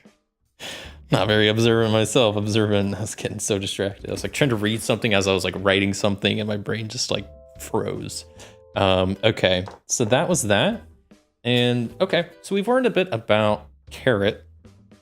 So obviously Nimbus is like tired. You know, they need to brew up some coffee or something. I kind of want to hang around for that coffee. Maybe I can help make coffee, and then that's like a thing. I don't know. I don't even know if they need help making coffee, but I feel like I could go for some coffee. But you know what? I'm gonna go explore the town. You know, screw it. No, I need to go meet some people. See what kind of like shops there are. You know, I'd love to get a feel for. I want to get some more townies on my chart. You know, figure out like there's probably some tavern in town. You know, who runs the tavern? Who runs one of like the local shops? You know, where's some of the farmers? Just to get an idea of, you know, who's in the town before I actually start doing too much here. So I'm gonna go head to the mayor's office to go. Yeah, I'm gonna go there and go try to find Carrot. So I guess this. I'm trying to think if this would be a try my best move. Try to find the mayor. mayor's office and then specifically like find them. Yeah, well, I think it is. So we'll say I'm just trying to use speed, agility, charisma. So yeah, this is probably a heart roll. I'm just trying to find the mayor. Just trying to go talk to him, see what's what. It's a heart roll. Probably not inquisitive. I probably don't need to add this. We'll just add +2. So that is a weak hit. So we do find the mayor. I have to mark a tick on the day. So we're already 3/4 through this day. Oh boy. So I find Carrot, and they're in their little mayor office. And I go talk to her and get a little loadout on the town. I imagine as I walk into Carrot's office, probably pretty small, nothing too fancy. I imagine really organized. They're a bit organized. And I just want to learn a bit about the town. So I just want someone else to ask stuff about. So while I'm talking to Carrot, I'm going to ask Carrot about the town's past. So I'm going to do another roll. This time we need to add my inquisitive. So I'm going to add another +1. So +3 to this roll because I'm asking with heart. That is a strong hit. Awesome. So that means I get to mark 2 off? Wait, I was using my inquisitive, right? So that means I get to mark 3 boxes off. Oh my goodness. 3 boxes off, and I learn a bit about the town's past. So what exactly do I learn? I kind of just want to do a random oracle roll to see what kind of tidbit of information does Carrot let me know. 79 and something else. So what was 79? Smooch. Okay. Smooch and snack. What the hell does that mean? How?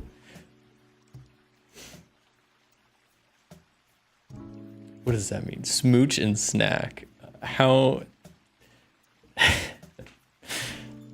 What could she tell me about the town's history that involves smooch and snack? Smooch of snack or smooch. I'm gonna maybe get a different first word. That one's kind of a snack. I can maybe work with a smooch. That's a tricky one. Dig. Okay. Dig and snack. See this I like a bit more. And this I already boom. This is the Iron Valley, right? So I like the idea that the reason it's kind of called the Iron Valley is because of the mines that it does sound a bit sus. No, I like dig snack better because this makes sense. I like the idea that the mines, I forget, are they still in operation? I feel like I forget if it said that in the World Truth or not. Let me go back now and double check. Not so long ago, Iron Valley was known for its bountiful mines. For one reason or another, the mine is closed, but the name stuck around. So one thing I like, dig snack, I think that sounds like Iron Valley, maybe, and specifically like this area, was also, the town was really good at making snacks and food for miners that would go down into the mines, like kind of like ration packs type things. Like they would have these specific maybe kits, meals, whatever, stuff that would maybe last good underground, wouldn't go bad. It doesn't get like moldy, I don't know, but something that specifically is good for miners, stays good a while. And so maybe that's what we learn. We learn a bit about, the Iron Valley's mine, and specifically that the town used to get a decent amount of business from selling, dig snacks, like little trail mix kind of, I don't know, ration packs for these miners. So yeah, we learned a bit about that. So we slowly started making progress towards learning about the town's past. Let me write, I'm just gonna write down dig snacks and I'll remember what that means, hopefully. Cool. It's better than smooch snacks. I don't know what I would have done with that. That's the thing about oracles, is they're supposed to be for like inspiration and ideas. So if it doesn't spark an inspiration or an idea, just roll again. Dig snacks works way better. So okay, we learned a bit about the town from Carrot, and they've been already way more helpful than Nimbus, who was just like, I need my coffee. They are, to be fair, one of the things for Nimbus is they're a bit grumpy. So though they are hosting us, they weren't ready to just chat it up after an hour-long car ride. I should have maybe asked them in the car. That's my bad, but whatever. So I'm getting to know a bit about the town's past. What I want to know now is, I want to ask him about the town. I want to ask Carrot. How could I forget Carrot? A bit about the town. So we're gonna use some mythic oracle yes/no questions here. I'm gonna be asking a lot of pointed questions. So first off, though I would assume there is there some sort of tavern in the town? I'm gonna say it's got to be like near certain that there's at least like a tavern or some sort of local bar. Yes, that is an exceptional yes. So okay, so not only is there a bar, maybe it's a very prevalent bar in the town. Maybe it's one of the hot spots for all the locals to visit. It's maybe one of the main social, kind of areas, especially in the evening once everybody gets done working for the day, just want to go relax. You go hit up the tavern. Okay, great. One question is going to lead to more. Well, first off, who the heck owns this tavern? Who's the main person that owns the tavern? That's what I want to know. And to do that, we're going to have to roll some more tables, but this should only take a second. So generate another NPC to see who is running this tavern. 54, so that means they are a young adult. Why does this song sound so loud and the last one was so quiet? The mix of this playlist is maybe not the best, but whatever. I'll suffer through it for Animal Crossing music. I don't care. 53, so pronouns are she, they. Okay. Human. And then their gender presentation is 81, so other. Okay. It's a little bit, yeah. A little bit kind of okay, let's get a birthday. Yeah, let's get that, and then I need to get the name, and then I need to write down the birthday after I have the name. I keep trying to do that like out of order, and it keeps throwing me off. So Winter 17, and then let's get a name for who is this tavern owner that runs this, I guess, very exceptionally popular tavern. 22 is Clover, Citron, or Chase. Kind of like Clover. It's a good name. Clover. And then their job, I don't really need to roll on it, but let me see, just like tavern owner, innkeeper, are those jobs? Innkeeper. Yep, we'll make them an innkeep. And let's get a couple of traits for them. So 2. Adventurous and, okay, wait, I guess, yeah. Adventurous and mysterious. Those are good innkeeper traits, okay. Mysterious and adventurous, okay.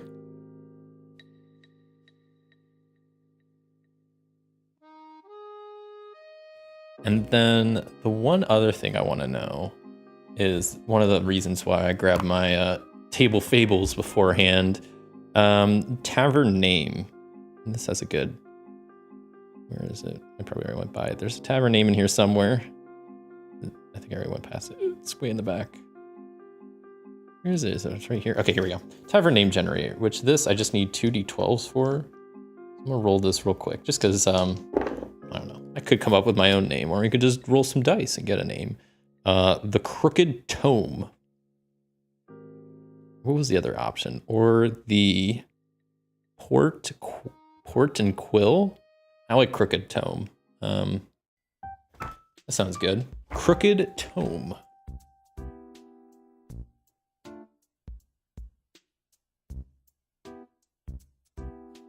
Is there, just real quick, there was probably some atmosphere. Occupation. Yeah, I don't need to roll on any of that. If this is the most popular tavern, it's got to be a nice tavern. The Crooked Tome has got to be like the place to be. Okay, so I spent a lot of time here talking to Carrot, learned a lot about the town. Yeah. So I think I'm going to, do I go hit up the Crooked Tome? See if I can go, maybe go meet Clover, say hi, introduce myself, grab a drink. I don't know. Yeah, let's do that. Well, it's okay. Yeah, I'm gonna thank Carrot for giving me the 411 on the town and the bar, and I can go just meet people that way. Slowly meeting more people, learning more about the past. So okay, yeah, let's go ahead to. I assume in the process of telling me about the Crooked Tome, they gave me basic directions on where to find it. And this place isn't that big, not a big town. I imagine it's pretty easy to find. So we head to the Crooked Tome. I'm gonna go up to Clover and introduce myself. It'd be like, I'm Marbash, here from UBC, the big city, representing, studying some stuff. And I want to ask Clover a bit about, I want to learn about the town's past. So I'm gonna see if they know anything they could tell me about the town's past that doesn't involve dig snacks. So I guess this would actually be, I'm gonna do another, I'm gonna try my best and ask some really good questions about the town and see if I can learn some more information. So that's gonna be probably using my heart, plus heart, and I'm gonna be inquiring, so I get to add +3 to this roll. Yeesh. That is a miss. Right? Yeah, wait, yeah. Even with the +1, yeah. Thanks, Clover. Okay. On a miss, you fail. Envision what went wrong or how you lost track of time. What went wrong or how I lost track of time? I don't think anything maybe went wrong. Obviously, they didn't tell me anything, so maybe some let's roll. Some complication maybe came up in the tavern that they were gonna start telling me about the town's background or whatever, and something came up in the tavern. So what happened at the Crooked Tome that took Clover's attention away from me, which was 14, just a collect, and 91 treasure. Okay, collect treasure. So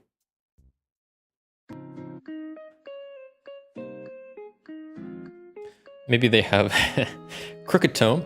It seems like it's got to be like the pub of the town, the tavern. There's probably no other ones, or maybe if they are, they're like not like rivals or anything. Collect treasure seems pretty simple for a tavern. Maybe they just want to go.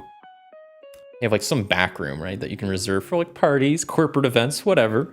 And so maybe it costs a little bit more to go to those back rooms, to like rent them out for your events, your gatherings. You just want a little closed area. And so maybe there's a group back there and that they finished up and they needed to pay. So Clover had to go collect treasure, collect the money. And so they had to actually go do their job instead of just gossiping. And that probably took a while. They had to maybe sort some stuff out. So I did not get a chance to ask them anything. I didn't get to learn anything about the town's past. So. And then that was the last tick on today. So that means that is the end of the day. So envision how your character spends the rest of the day and goes to bed. If you wish, record the day's events in a journal. I'm not doing that. Normally I would journal. If I was playing solo, I would journal this, at least very briefly, but I don't know. I try to keep things moving today. And this video is, kind of a journal in itself. So I don't really need to. Let's see what else I did. So envision what happens. So yeah, I imagine, Clover wasn't very helpful with the town's past. They were busy, doing their job, collecting treasure for, the back rooms and whatnot. And so, yeah, maybe I was still, trying to, I wasn't able to do too much else at the Crooked Tome. It was probably getting pretty late. I was tired from, the travel, new day, walking around the town, meeting people. There's a lot of excitement, a lot of stuff going on. So even though I'd love to just talk to more people, get to know more stuff, I need to hit the hay. So that is going to wrap up day number 1. Cool. First day in the books. I'm gonna take a big old nap and we'll start the next day of spring. I am going to take a real quick break, just like a couple minutes. Should be back in 3 minutes or 5 minutes or so. So yeah, if you're watching live, feel free to stretch, drink some water, hit the bathroom, whatever. I'll be back in, like I said, a couple minutes or so. So yeah.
Hello everybody, I'm Thomas and welcome back to Solo Gaming Sunday Iron Valley Edition.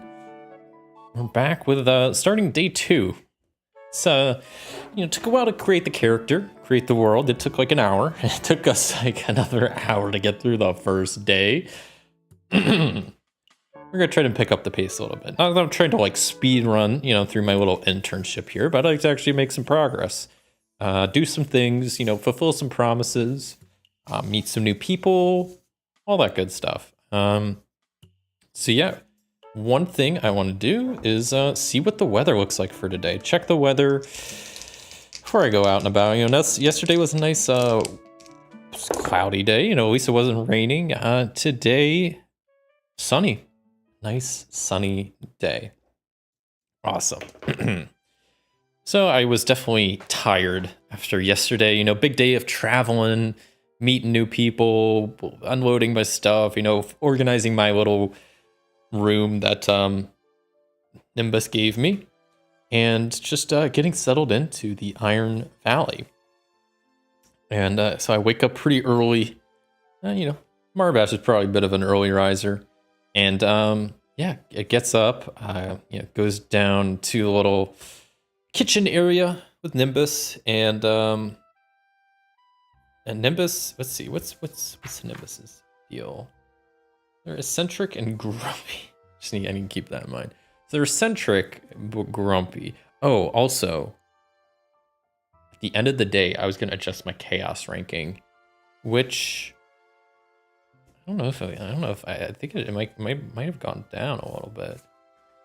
It's like I didn't do too much. I mean, I was trying to learn about the past, and that didn't work out like twice, maybe even more. So I don't know. I felt like I was less in control of that day than I maybe would have liked. So I think the chaos rank goes down. Once again, this is not part of the rules. I'm just doing this for fun because I am using the Mythic Game Master Emulator 2nd Edition's fate chart here. It's just a yes/no oracle.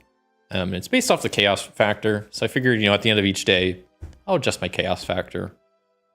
So yeah, I think it goes down a little bit.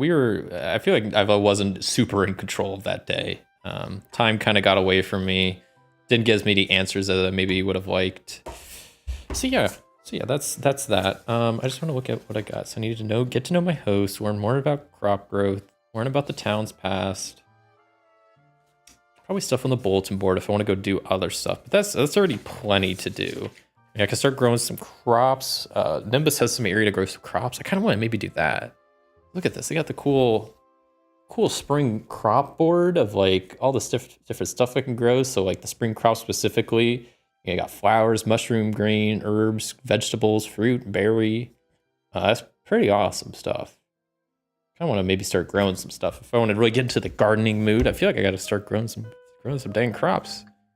So maybe one thing I'll do, maybe not today. Today's a more of a friend's day, as the column says. It's a friend's day, and specifically it's candy day. So I feel like I really don't want to be doing too much on candy day. I need to be enjoying the candy day festivities, whatever they may be, and just eating a lot of candy. Probably just taking it easy. It's the first full day in the valley.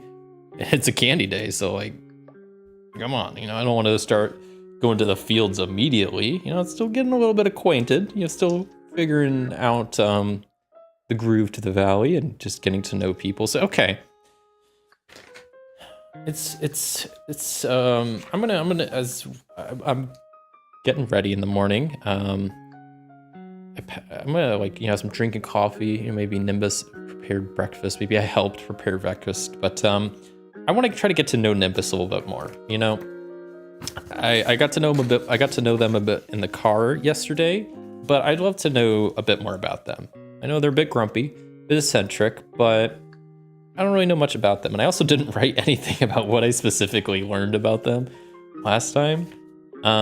So let's I'm gonna roll on the Oracle table to see maybe what detail I kind of learned about them last time, and then we'll see if I learned anything new. So 43 is gossip, and 11 gossip celebration. Gossip celebration. Gossip of celebration. Gossip of celebration. Celebrate. Gossip celebration. What is that even? Look at that even.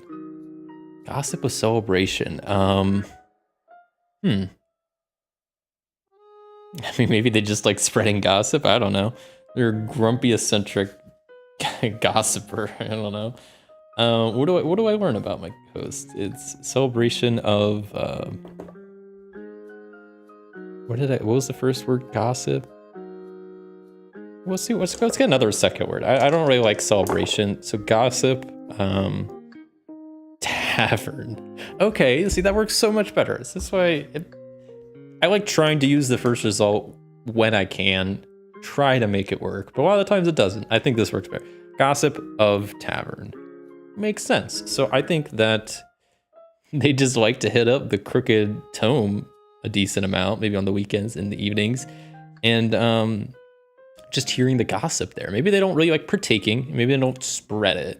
Maybe they just like being in the know, you know, what's going on with people, what's happening, maybe a little bit kind of just curious of what's going on around town. So, so maybe I'll write that gossip. So that's what I learned yesterday on the car ride. So then what I want to do now is over breakfast, I want to see if I can get to know Nimbus a little bit more and ask some more questions, asking some questions. So I'm going to be adding +1 for Inquire and rolling with Heart. So total, I will add +3. That was a good roll and it rolled out of the thing. +3 is a 7, is a strong hit. Let's go. So I am successful. So I get to mark 3 ticks, 2 because it was a strong hit and an extra because of my upgraded Inquire stat. So 1, 2, 3. Got the first box. We're over a third of the way about learning stuff about Nimbus. So what little nugget of information do we learn about Nimbus? Something a little extra about what they like to do, maybe, or just something about them. Mix. What do we got? 95. Mix ward. What does that even mean? Mix ward. I don't like that second word. Let's get another one. Mix hidden. Mix hidden? Hidden mix? Mix of hidden? I don't really like that either. I like mix. I'll roll one more time. Just I need to try to get something. Mix ceremony. Okay, well maybe I should have re-rolled the first word. Maybe I will. Let's just go. Let's keep ceremony. Let's re-roll the first one. 50. Hike. What was the other word? Ceremony? Hike ceremony. Okay. This is something maybe. Like hike mix. They could just be into like trail mix. I don't know. Hike ceremony. No, I kind of like that. So maybe they hike ceremony. So maybe they're a hiker, but they don't hike as much, and maybe they only hike kind of like, that's a way of celebrating, you know. That's like I did XYZ thing today. Oh, I'm gonna celebrate by just going out and taking a hike, you know, going out enjoying nature. So maybe there's a special path that they like to hike, a special area of Iron Valley, you know, a nice tucked away area. So yeah, we learned a little bit more that hike of celebration, that they like to take kind of celebration hikes, I guess is one way to put it. What did I say? Ceremony, celebration, ceremony, kind of the same thing. I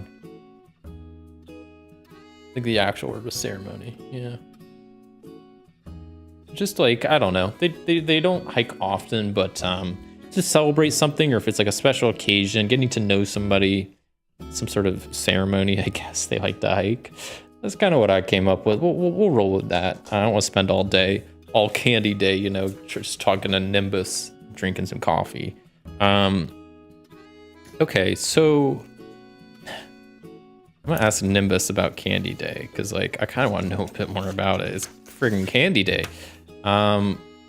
Does Nimbus know like what the deal is with Candy Day? I would assume they near certainty that they know details about Candy Day. A 49 near certain. Yes, they do know about Candy Day, and at least the details, like what time is there like Candy Day festives and where and what. So Nimbus knows about Candy Day. So let's figure out what's Candy Day. It's Day of Candy. I don't imagine, it doesn't look like this is like a festival, so I imagine it's not like a whole there's probably not like a whole, like it's not like a whole festival. Like if anything, They probably in the town center have a bunch of tents, and it's like a mini fair, like a mini festival. They have like street vendors with local shops that set up with selling candy. Maybe not selling, maybe you're just giving away at this point. If it's candy day, probably just giving candy away. They have like little candy activities. We have a candy eating contest. I don't know, just little maybe games involving candy, just like little, like not like a full on, like they don't have like a Ferris wheel or anything crazy like that, but a very small scale celebration. I learned a bit about Candy Day. Okay. Great. So I think I'm gonna go see what Candy Day is about. So I'm gonna go head to the town square, town center area, and see what's going on with the Candy Day.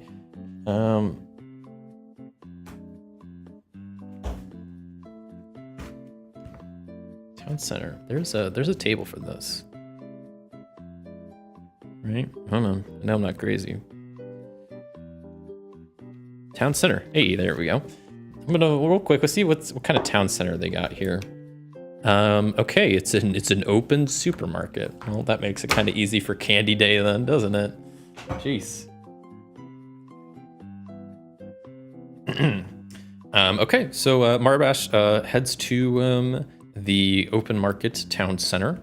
I imagine, it's not a big town, so once again, I'm very much envisioning, Stardew Valley, Animal Crossing, very like, there's only a handful of businesses, and like a handful of residents, maybe not a handful of residents, but like, less than 20 total, like a dozen or so different residents here in town. And yeah, so we head to the town, I head to the town center, and yeah, maybe I won't head there alone. I'll see, was Saga around this morning when I was eating breakfast? I don't really know. I'm gonna go with 50-50. I don't know if Saga would be around, or if they maybe have their own schedule, if she's like, she was there, she's sleeping in, I don't know. Was Saga around when I was eating breakfast?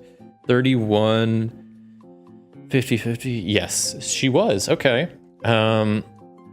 So then I guess, yeah, so she was around. So then I'll ask if she wants to tag along, if she wants to go to the Candy Day to see what it's all about. I'm gonna say it's probably likely. I don't know for sure. That is an extreme no.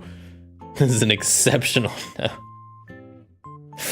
So Saga is around. She's chilling at Nimbus's, maybe also having a cup of coffee or whatever.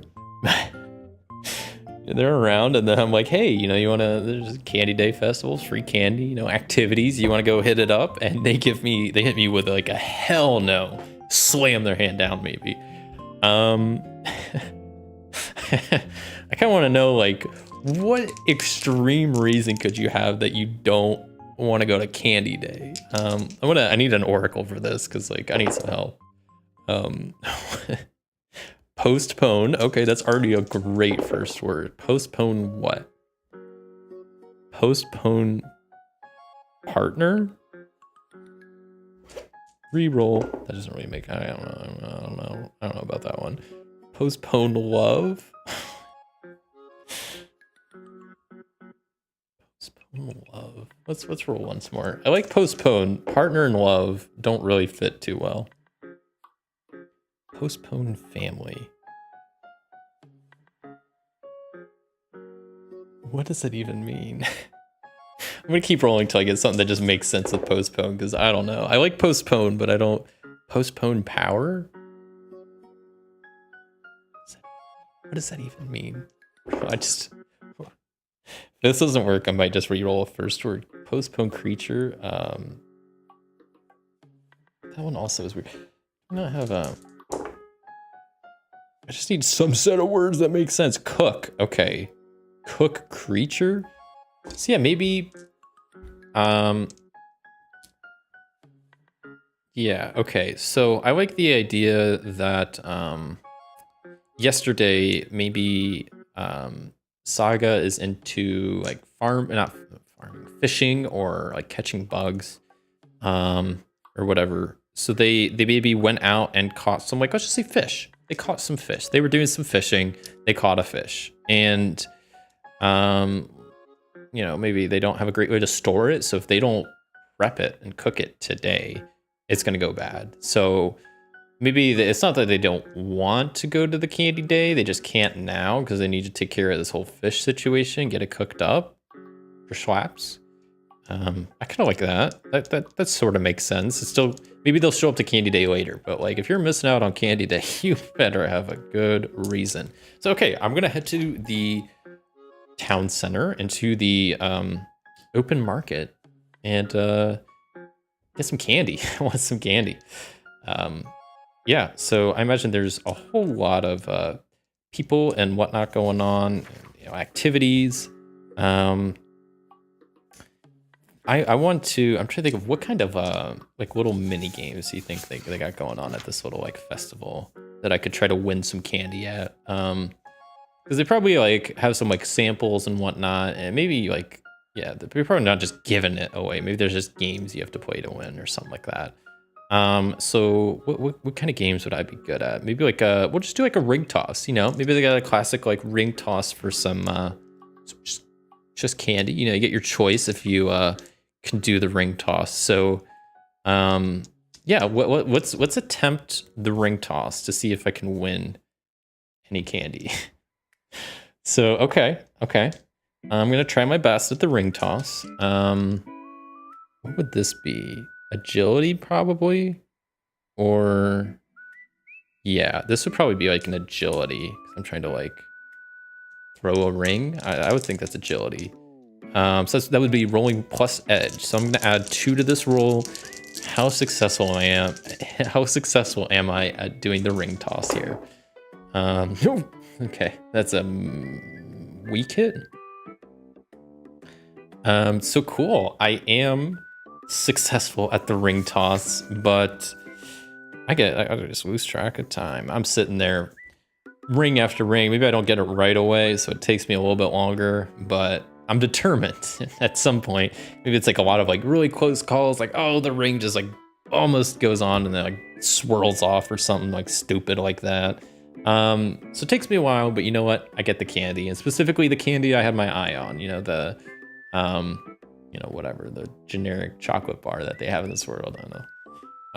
You know, I like chocolate. Maybe they got some like I don't know, whatever kind of candy they got around. So okay, did the ring toss, got some free candy. I still have some chocolate fudge in my background. Maybe I could give that away to somebody on candy day, and they'd be like, they'd really like that.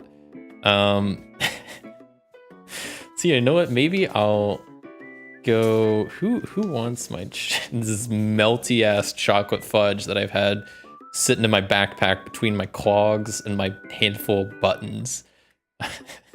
Maybe I can. Today's the day it seems like I can offload this chocolate onto somebody, and actually like it wouldn't be weird because it's just candy day, right? Just giving people candy. Okay, you know what? Genius idea, right? So I tried to get Saga to come with me to candy day, and she's like too busy, you know, cooking the fish or whatever. I could go back to Nimbus's place and just give her some chocolate, give her the fudge. Maybe I'll try to win some more candy to also bring back. So I already did the ring toss. That went all right. I'm trying to think of what other kind of little carnival games they might have for some candy, like something that I can use like next knowledge on. You know, I feel like also that maybe they would you'd have one of those hammer, the dings, the bell. I don't even know what it's called, but you know the ones. You got the big hammer, you hit the platform, thing goes up, hits the bell. They have one of those that you could try to win candy at. So I'm gonna try to win a little bit more before dipping out of the town center. Just so I have some extra on hand I could just give out or eat later. So let's see. This would have been a plus iron because I'm using like my strength. So I add 1 to this, and that is a miss. That is not. I don't even. It's kind of embarrassing. Listen, I don't know why I went for that one because I'm not the strongest guy around, so it was kind of embarrassing, and I spent a while there trying to hammer at it. It keeps like almost going up, but like after a while, I just start getting like embarrassed, and there's like people lining up behind me that are just like wanting to give it a try. Even like there's like kids that are doing this, and I'm just not able. I'm just too weak from the ring toss earlier, I guess. But okay, the day is just flying by, so I'm gonna go back to Nimbus's real quick. I didn't get any more candy, but I mean, I want some for the ring toss, but I already ate that. I mean, that was gone the second I got it, you know. I'm gonna go back to Nimbus's real quick, and I'm gonna give let's see, it's been a while, probably a couple hours since I was there. Is Saga still around? Is she still cooking her fish? Is she still in Nimbus in the the apartment? I'm gonna go with I really don't know, so I'm gonna go 50-50 because I don't know, we'll say I'll go with unlikely because it's been a while, probably. It's later in the day, so no, Saga's not around. Great. I was gonna give Saga this melty ass chocolate fudge that I've had in my backpack, but they're not here. I could go around looking for them. I might. Maybe I'll go hit up the tavern because I want to go to the tavern again to learn more about the town's past from Clover. I also want to. What else do I want to do? I need to probably get some like seeds if I want to start growing some stuff. I assume I don't just have like seeds on hand. I need to go get it somewhere. I'm trying to think what else there was. I was trying to think of I want to do. So let's just go learn about the town's past. Yeah, I'm gonna go head to the Crooked Tome and see if we'll see if Saga's there. That would be great if they are. Probably not, but I mainly am going there to try to learn more about the town's past, also to meet some more people, see who runs like the general store around here. I still haven't met who runs like I assume there's probably just one, maybe two general store type things. I don't know who runs that, but I need to figure out, maybe there's like a farming supply store and then a general store for kind of everything else, because this is like a farm town. So there's probably like a separate, seed, tools store, tractor supply store. And then you got your like Walmart, generic, food and other stuff. So, okay, I'm going to head to the Crooked Tome, see what's going on there. So my first question is, when I get there, is Saga there? I'm going to go with unlikely. We'll see what Mythic says. I'm going to go with unlikely. Oh, Saga is there. How convenient. How convenient. Well, Saga. Okay, so I'm gonna go up to Saga and be like, hey, what's up? Ask him, how did your fish turn out good? I kind of want to ask Mythic, did Saga's fish turn out good? Like, was it cooked good? Did they prepare it? Did they already eat it? I mean, I assume they already ate it. They're here, cooked and ate it. Did it turn out well? We'll go with very likely. We'll go with likely. Did it turn out good? Yes, it did. Yeah. So fish turned out good. Great. I'm glad she didn't like burn it or something. I'd feel bad. Okay. Well, you know what? I'm just going to gift Saga this melty ass chocolate fudge I've had in my backpack. I'm just real curious.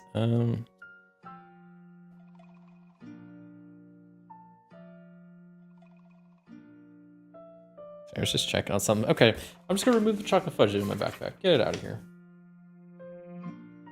Giving it away. I don't even want it. It's not like it's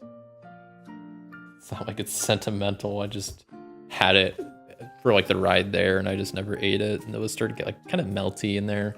I already got clogs and a handful of buttons in my backpack. I don't have room for everything, so chocolate is gone. Gave it to Saga, and yeah. Maybe I'll ask Saga, because she's also been probably learning a bit about the town, and see if she's learned anything. I'll be like, hey, so we've been here for a day and a half now. Learn anything cool about the town? And we'll go with likely. I don't think it's super likely. I think it's just likely that she's probably learned something interesting that maybe I don't know. Is that a no? That's a no. She doesn't know shit. She spent the whole day fishing, and now she's, eating my chocolate fudge. Okay, she doesn't know anything about the town. Great. Okay, so I'm gonna go back up to Clover, the bar owner. I'm gonna get a drink. Get a candy ale. They probably have some specialty drinks today for Candy Day. Maybe they have the whole tavern all like decorated and kind of colorful and whatnot. Probably have maybe like little cups of candy out, whatnot. Yeah, very, very colorful and fruity and sweet day in the tavern. But yeah, I'll just get a candy ale, chocolate ale, whatever the specialty ale is for the day. And then I want to ask Clover a bit about the town. I guess maybe I should have done a try your best move when I asked Saga. I kind of maybe I probably didn't do that quite right. But okay, I'm gonna ask Clover. I'm gonna try my best and learn about the history of the town from Clover. So I'm gonna be inquiring. I'm gonna add +1. Well, I think that we'll probably make this more of a wits roll. I don't know. If I'm asking about history, that's kind of like knowledge, expertise. So I think that counts. I'll add +4 to this. Let's roll it up. +4. That is a strong hit. Let's go. So that is +3 ticks on this track. 1, 2, 3. So normally I'd get 2, but upgraded expertise. My skill is upgraded for inquiring, so get to inquire a little bit more, and yeah, we're a little bit further more into learning about the town's past. So talked to Carrot, the mayor, of course, and learned about the dig snacks that they used to kind of sell. They used to be pretty prosperous in the town. But what does Clover tell me about? Maybe they're specifically going to tell me a bit about the maybe the context is more for the tavern and maybe how the tavern got there, or their how they ended up here. But let's see what I get first, and we'll maybe try to make it work. So 21 is cure, and what is this? 75. Cure river. I kind of like cure. I don't really like river. Whoa, dice fell out. 91. What is this? Cure treasure? Yeah, I don't know if I really like treasure. Let's roll again. I'm gonna keep rolling. Cure wonder. Okay, I can maybe make that work. Cure wonder. I don't really like cure now. Now that I like wonder, but I don't like cure. I'm gonna make it work. Perform and wonder. Okay. So maybe perform and wonder. I don't really like perform either. I can maybe make it work, but I need something that just comes to me. Discover and wonder. Okay. That I can make work. So discover wonder. I'm going to make this related to the tavern. So maybe something, this place is, pretty magical. It's not inherently magic. Magic isn't super present in the day-to-day, but at the same time, we got this really extra fertile soil that grows crops really fast, and there is some magic in the world. So what was the, I forgot. Discover wonder. So maybe there was something about this particular spot of land that was very interesting. I'm trying to think. Discover wonder. What? Maybe it was I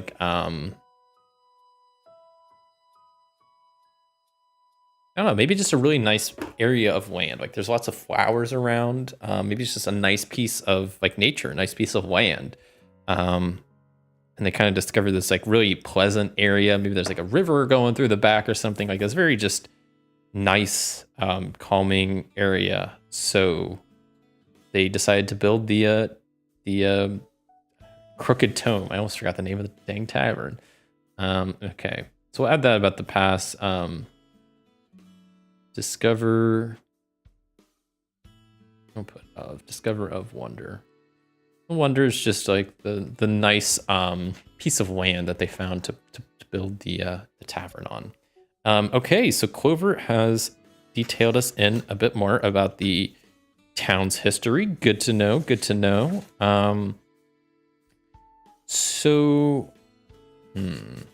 my one thing is get to know my host. I wonder if I can ask other people about my host. I would assume that's probably a safe bet. I can ask other people. So I'm going to inquire. I'm going to ask some questions. Going to inquire. So I'm going to be adding. We'll go with a good old +4 wits in my inquire roll. If Clover knows about. I'm forgetting all these people's names. I feel so bad. I'm staying with this person. Nimbus. Nimbus. What does Clover know about Nimbus? Do they know anything? Could you tell me anything? Oh, jeez. I add 4 to that, so it is a hit, but it's a weak hit. So time passes and I only score 1 tick. Since I do have acquire, that is going to be 2 ticks, but then I still do time pass. So get to know my host. I learned a couple things about him. I have to mark some more time on the calendar. Candy day is almost over. No, not the candy day. Not my favorite day. Okay, so yeah, what do I learn about? Let's get another oracle roll to see what kind of. Jeez, can't even roll the dice. What do I learn about Nimbus from Clover, the bartender? I learn fire and engagement. Fire engagement. I mean, I kind of got an idea, but it's not a very good one. Not a very good one. It's not very happy. I mean, fire engagement. First thing that comes to mind for me, for me is that Nimbus was engaged to somebody, and then Nimbus lost that person in some sort of fire. I was thinking like one of their characteristics is grumpy, so maybe that's why they're grumpy, is because they like lost someone they were like engaged with in a fire. It's kind of rough. Not the most happy detail, but I think it does add a bit of, a bit more depth to Nimbus, and it kind of explains maybe a bit of their grumpiness. So we'll go with, that's not, not the most fun detail, but I do think that does add to the background of Nimbus. Engagement. I spelled that all wrong. Whatever. Okay. Okay. I learned a bit more. So it's probably getting a bit late in the evening, but let me see. I'm going to ask, I guess if I'm not asking like kind of deep questions, if I'm asking just simple questions, like I feel like if I'm asking about the town, like a person, I kind of have to try my best to maybe ask like the right question and maybe bring it up correctly. But if I'm just asking like, where is XYZ, or like, I want to ask him like, is there a general store? I don't think I need to try my best. I'm just asking a question. I'm going to ask Mythic. Is there like a farming store? I think that has to be like certain. I'm going to go with certain. Is there like a farming store? That is an exceptional yes. So yeah, there is a farming store, and it is a pretty, I imagine not only is it like a pretty big store, especially for the town, but it's also probably pretty prosperous, pretty active. People are always going there. It's a farming town. This is the farming store. It's going to be getting a lot of business. So there is a farming store. Okay. So then I assume if Clover knows there is a farming store, they would know who owns it. So I'm going to roll up a thing to see who owns the farming store. So we have 45, so some young adult.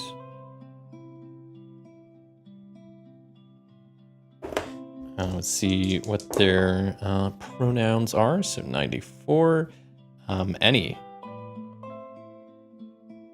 Does any mean any pronouns? Or I would choose.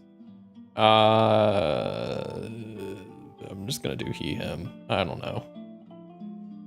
I don't know if that means they would they prefer any pronouns, but we'll just they go with he, him. Let's make it a little bit easier. Okay, and they are gender presentation is masculine. Cool. So I don't really need to roll for this. Not this. Well, I do want to roll for that. What is this? The job. There are just a like shopkeeper, right? If that is, just making sure that's an actual job. Shopkeep. Cool. Okay. Let's give them a birthday.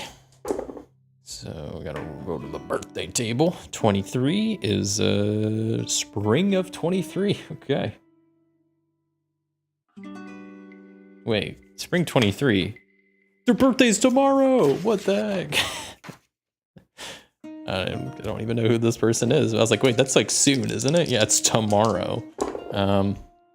Okay. 83 is Sprinkle. That's their name. Good old Sprinkles, who owns the owns farming supply store. Cool. All right, so we have Sprinkle, the shopkeeper. The birthday's tomorrow. Oh my goodness.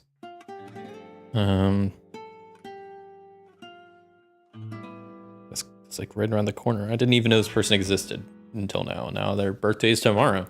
Yikes. Okay, well, now that I know the shop exists, who owns it? I want to ask Clover. I don't really know what time of day it is. Probably a little bit later in the evening. Is the shop open right now? I'm gonna go with very likely. I don't know for sure. I'm gonna go with very likely. Ah, shit, that doesn't look good. Very likely. No. Shop's not open. Damn it. Okay, fine. That's okay. What else do I need to do then? I might just call it a night, because I don't know. So there's more people in the tavern I can ask about the town's history from. Excuse me. Is there someone else in the tavern I haven't talked to yet? I'm gonna go with likely. 76. Nope. I've talked. So that means the tavern only consists of me, Saga, and Clover right now. Cool. Thanks. Okay, so it's a little bit empty. I am going to hit up then, I guess before the day is over.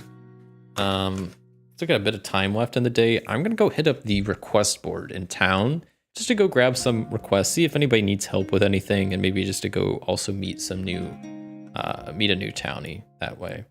So I'm gonna hit up the help wanted board that's kind of near the center of town. So let's figure out what the request is. There's a whole table, which is pretty neat. Let's figure out what this kind of what someone needs help with. What's the request? What's going on? Where is this table? There it is. Couldn't even find it. Oh my god, I can't even roll dice. This dice tray is too bouncy. They keep rolling out. Okay, I rolled 100. Jeez. So okay. Oh. So there's always two options for these townie requests. So it's either pretend to be my date or write a jingle for a local shop. I like to write a jingle. That sounds like a fun little task to do. Maybe not something I'm good at, but maybe something I could tackle. So the write a jingle is the promise.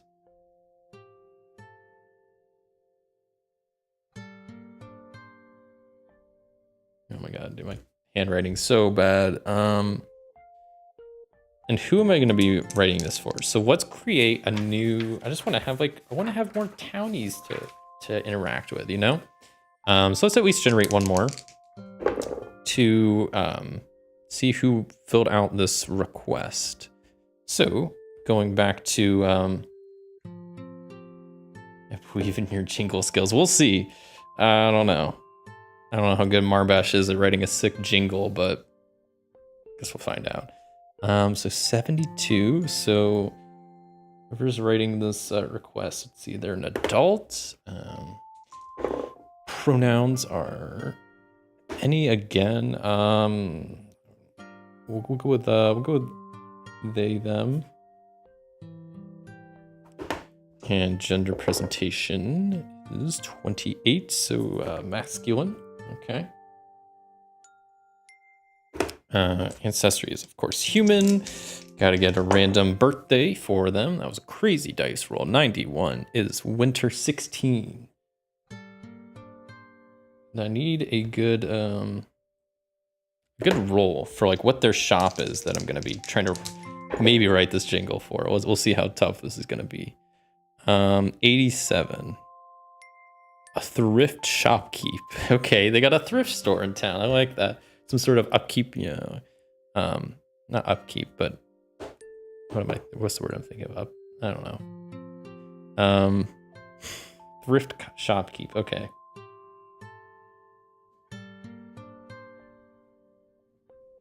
And let's get a name for them, shall we?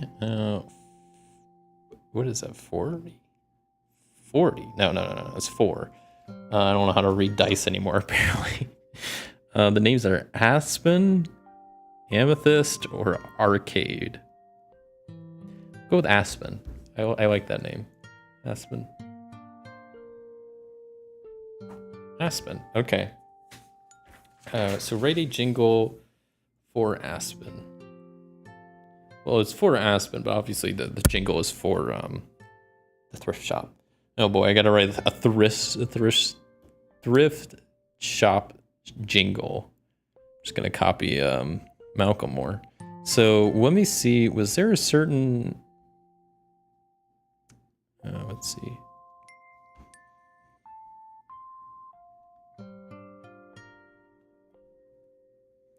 Oh, I'm not supposed to make a promise yet. I was wondering. I was like, how do I know how hard of a quest this is? Okay. Oh, and then when I make a promise, that's how many boxes. Okay, so I haven't made the promise yet. I'm just writing this down in my to-do list, but I haven't actually started making a promise yet. So, okay, we got a new thing to do. Yeah, I guess I'm gonna head back. Probably call it a day. You know, it's a little bit early. I still have a bit of time left in the day, but I'm gonna call it a night and wrap up this candy day because it's full on candy. Did a lot of walking and talking. And I will end that day there. So I don't think I have any promises to complete. No, what's it called? Satisfaction to gain. That's what I was looking for. Nope. So we're just on to the next day. Day 23. Let's see what the weather looks like on this beautiful spring 23rd soup day. Sprinkle's birthday. So let's go hit up the farmer's supply store and maybe give them a gift and say hi. So 50 means it is cloudy. It's a bit of a cloudy day today. Okay. So the one thing I really want to do today is I want to start growing some crops. I mean, this is a farming game. I need to start growing some crops. So there's still a lot I need to do. I need to go visit Aspen, talk to them, figure out the sitch on the jingle, and start writing that. I want to go to the farmer's supply store, get some farming supplies so I can actually go start planting some stuff and learning a thing or two about crop growth. That's the whole reason I'm in this dang valley. And yeah, to see what other kind of craziness I can get up to. So new day, and I said it was cloudy out. So okay, I mean, I don't mind cloudy. I prefer sunny, but I'll take cloudy as long as it's, you know, a good temp. Chaos ranking. How was I in control? I would say I was pretty in control that day. So I'm gonna go back up to 5. We'll put the chaos rank back to 5. I think I was fairly in control for the most part. It's not like stuff got too far. I mean, yeah, I was like, Saga was, you know, not at, how do I keep forgetting these people's names? This is awful. There's only like a couple Nimbuses. How do I forget Nimbus? There was, yes, Saga was not at Nimbus's place, but they were at the tavern, so that helped. Okay, so first things first, I'm going to, as I'm having breakfast, I'm going to chat with Nimbus just to try to get to know them a little bit more. honestly, I might be able to pretty much complete this by the end of the day if I'm able to chit chat it up here to a good extent. So I'm going to try my best to ask some questions to Nimbus and get to know them a bit more. To learn a little bit more about them. So I've learned that they like to listen for gossip at the tavern. They like to go on hikes of like ceremonies. They lost a previous lover in a fire, so that's kind of rough. Let's try to learn a bit more. Do I learn anything else? So I would be adding +4 to that, so that is a strong hit. I get to mark 3 ticks off the box, so that is almost completely full. Let's roll the Oracle just to see what other little tidbit of information I learn about good old Nimbus. A little last bit of background for them. Brew, okay. And 21, brew creature. It's kind of a weird one. Brew leisure. Okay, brew leisure. I like that. So maybe they're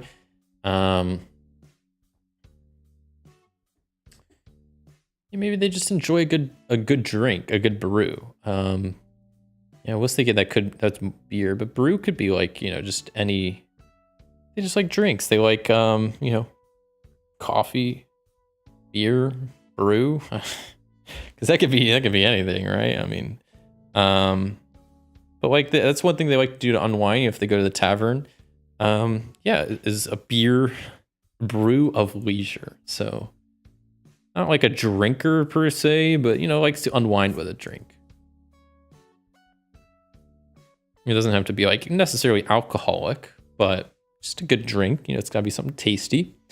Okay, so that we as we got ready for the day, we're eating breakfast and we're having some coffee. I feel like that's pretty appropriate. We're having coffee and Nimbus is telling me about that they like to drink. They like to drink stuff. They like good drinks. So cool. Learned a little bit about Nimbus. So that's more or less done, which is pretty nice. I'm gonna go try to find Aspen. So Nimbus, do you know where the hell this thrift shop is? I don't even think I need to roll. This is literally like a small town. They would know where this stuff is. So yeah, he knows where it is. They just give me directions. And I just go there. It's not like it's too far, hard to find. So I'll go into the thrift shop and is Aspen even there? I would hope so. It's their shop, but like maybe they have workers there. Maybe they're not there for the day. Are they even there? I'm gonna go with nearly certain. What is that? 27? Oh boy. Yeah, they're there. Cool. Okay, so yeah, I go to this little thrift store and I see somebody at the like front desk or whatever. They got a little name tag on that says Aspen. So I'm like, oh hey, that's there they are. So I go up and introduce myself as Marbash and tell them just tell them a bit about myself, just trying pleasantries, what I'm doing here and trying to ask them a bit about themselves. Okay. So, it's not Aspen. Yeah, okay. Sorry, I'm getting my people mixed up. I thought it was Aspen's birthday. No, it's Sprinkle's birthday. Sprinkle owns the farming supply store, but this is the thrift shop. Totally different people. Okay. So I tell Aspen that I'm like, hey, I'm here about the jingle. I heard you need a jingle. I saw the request board. I don't know how good I am going to be at doing a jingle, but I can do what I can to help.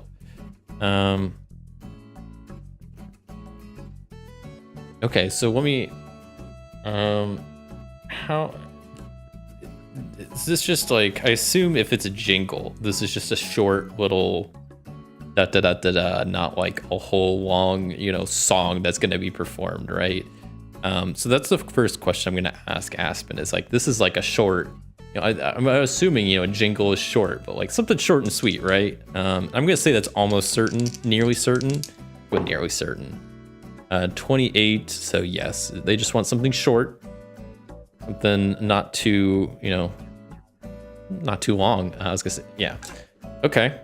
What else do I want to know? Just trying to think about any other questions I have about this jingle. So I guess I could ask when they want it done, but like, nah, it's probably gonna take like a day or two. I'll get this jingle done pretty quick, I think.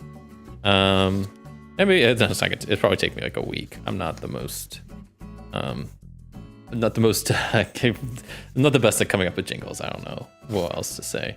So yeah, we'll see. It's probably gonna take me like a week. I'll say, yeah, it'll take me a week. So yeah, maybe that's how much time they give me. I don't know. I like the idea of a week. So that's 3 boxes, right? If it's a week, I draw 3 progress boxes. Okay. 3 progress boxes seems like 1 doesn't seem like it's nearly enough for this task, but any more than 3 doesn't seem really too realistic. Okay, so I need to write a jingle for Aspen. So I guess the first thing I want to do is get to know a bit more about Aspen and get to know more about like the shop, so I can write a good jingle. So obviously it's a thrift shop. Does the shop have a name? I need to come. I don't want to come up with a thrift shop name. Jeez, let's try to think of something good. I don't know. But let me I'm just gonna roll randomly on the Oracle just to get a little bit more detail about the shop and like something else I can maybe try to use in the jingle. Maybe there's like when you ask them like if there's something in particular they want mentioned, like some detail, if they're having like a sale or something like that. So serve is the first word. That's a great first word. Serve regret. Serve regret. I was so happy with serve and I get regret. What kind of thrift store is serving regret? Let's retry that. Serve anticipation. I mean, I feel like I could work with those, but let me keep rolling. Serve entertainment. Serve beach. Okay. Serve entertainment. I feel like that just means it needs to be catchy. Like it needs to be catchy. I feel like most jingles need to be catchy, but it just needs to be catchy. All right, catchy / entertaining, like something, yeah. Okay. Like I mentioned, like the shop's name, kind of what they do. Okay, I mean, so yeah, maybe I'll start working on it right now while I'm in the shop. So maybe I'm gonna try my best to kind of get some more details and start laying kind of a groundwork of like terms I want to use in this jingle, kind of like a flow, maybe not a flow, but at least like how I want this jingle to be made, and kind of like what, I don't know what I want to use with it. So let's roll this. I'm probably going to use, I don't even want to look at the roll yet. Because this would probably be a knowledge, right? Because I'm using like, trying to think of like terms and stuff. So it's probably going to be plus wits. I'm not really asking anything. I guess I am. So that's probably +4. So wait, we actually look now. Oh, okay, cool. That is a strong hit then. I'll take that. I said I was asking stuff, right? Yeah, because I was asking terms. So yeah, I would mark 3 ticks. Boom, boom, boom. Okay. So I've got some kind of groundwork for this jingle, right? He told me, they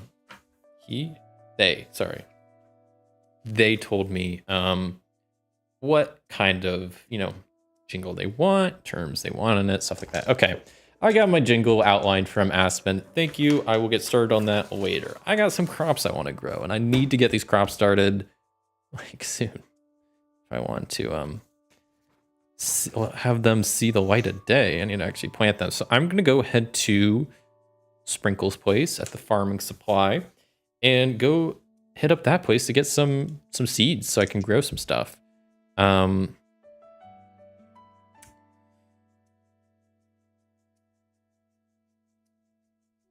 So one question. See, I don't think I need to actually like roll anything for just buying stuff because there's no money in this game. So I'm trying to think of like how buying like seeds and stuff would work. I should think the best way to handle that. I feel like I need to do some roll maybe, but then that's just, you know, like I'm not working towards a promise, so that wouldn't really make sense. I don't know. I imagine I have I don't know. Maybe I will instead of actually trying to buy it, maybe I don't have a lot of money on hand. So I'll go and try to tell Sprinkle about, you know, my internship and telling I'm staying with Nimbus and how if I could get some seeds to help just, you know, for educational purposes. I mean, I will be actually growing them hopefully and getting something out of them, but like I need some stuff to get started.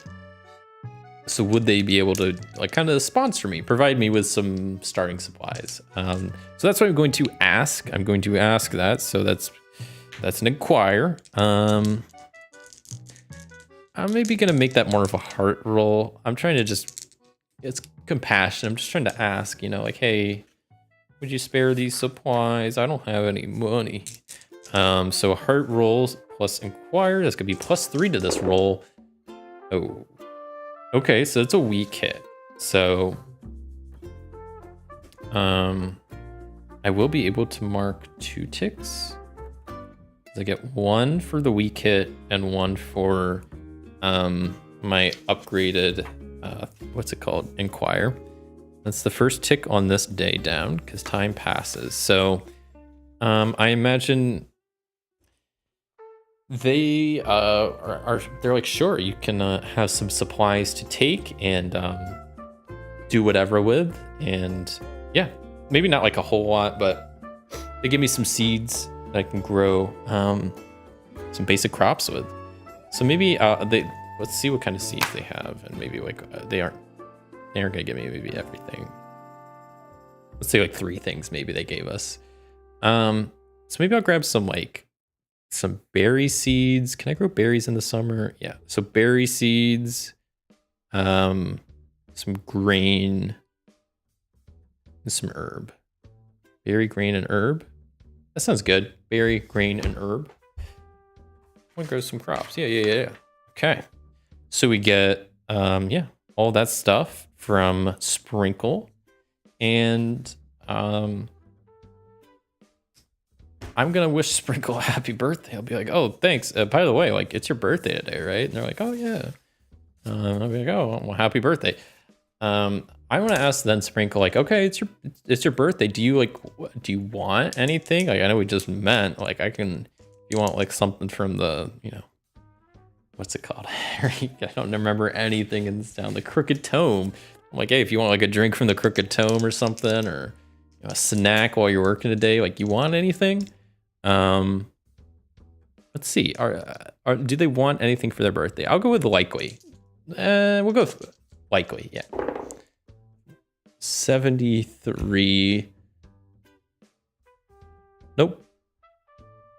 They're pretty content as is, so they don't really want anything. They're like, nope, just they're happy for the business, even though I didn't like give them any money.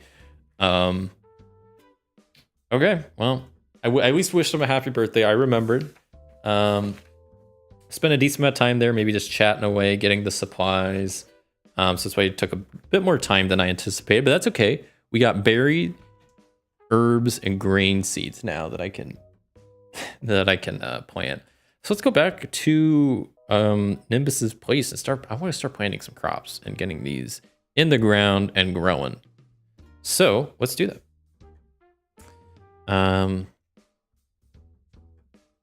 So I'm gonna plant all 3 of these, like right, boom, boom, boom. So first let's go down the line. Yeah, grow grain, which this is a average, so it takes 5. 1, 2, 3, 4, 5. 1, 2, 3, 4, 5.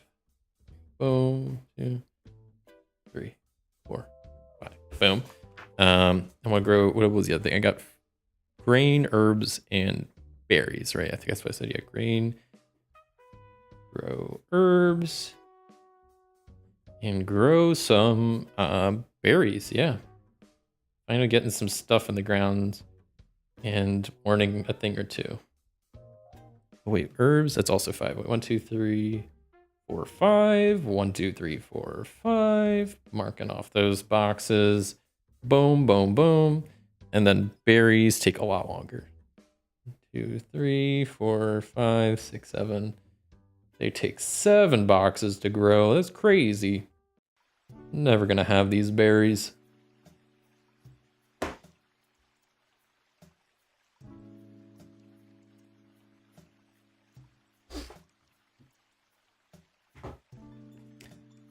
Okay. So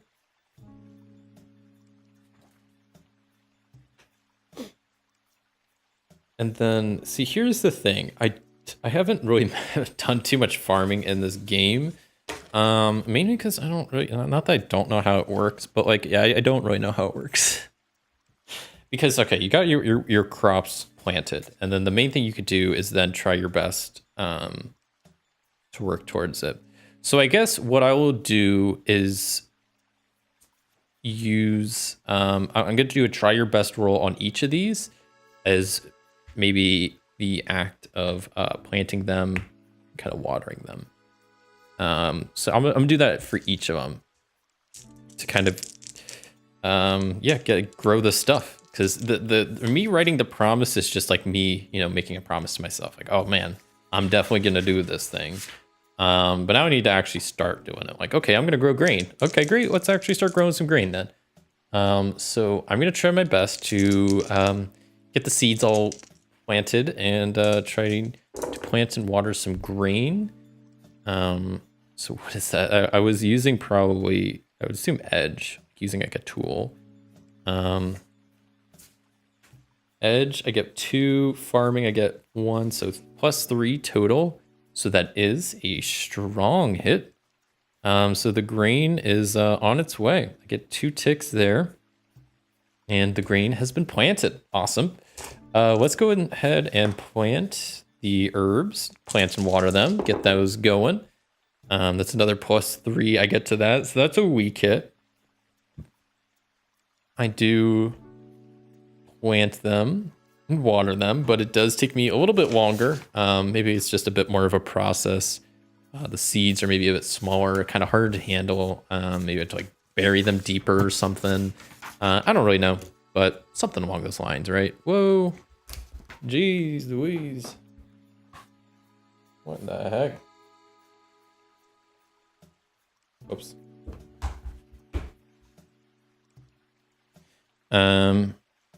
Okay, and then the berries, I will, I guess not even plant. That is a miss. So I fail at even planting the berries. Oh man. Okay. Well, envision what went wrong and how you lost track of time. I don't know. Clearly something went wrong. Yeah, I don't know. Maybe I didn't plant them properly. Like maybe berries, you have to like, yeah, I don't know. The only thing I could think is like you gotta maybe bury them a certain amount, water them a certain amount. And I just like didn't. I just didn't do it right. So maybe like they're still gonna grow, but just they're a bit off to a rougher start. So okay, I got some stuff in the ground. You know what? Maybe I didn't even make like any progress on this, so I assume like it didn't. Maybe I like dropped some of the seeds or something. Like I didn't even get a chance. I somehow messed up putting seeds in the ground and watering them. So like, I don't know. I didn't even start with that. But okay, that's good. Maybe it's already pretty late in the day. Maybe I should have probably done this earlier. Yeah. Let's try to think if there's anything else I want to do for the day.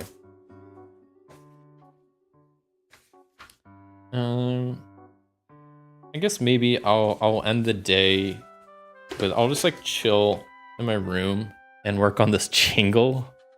Yeah.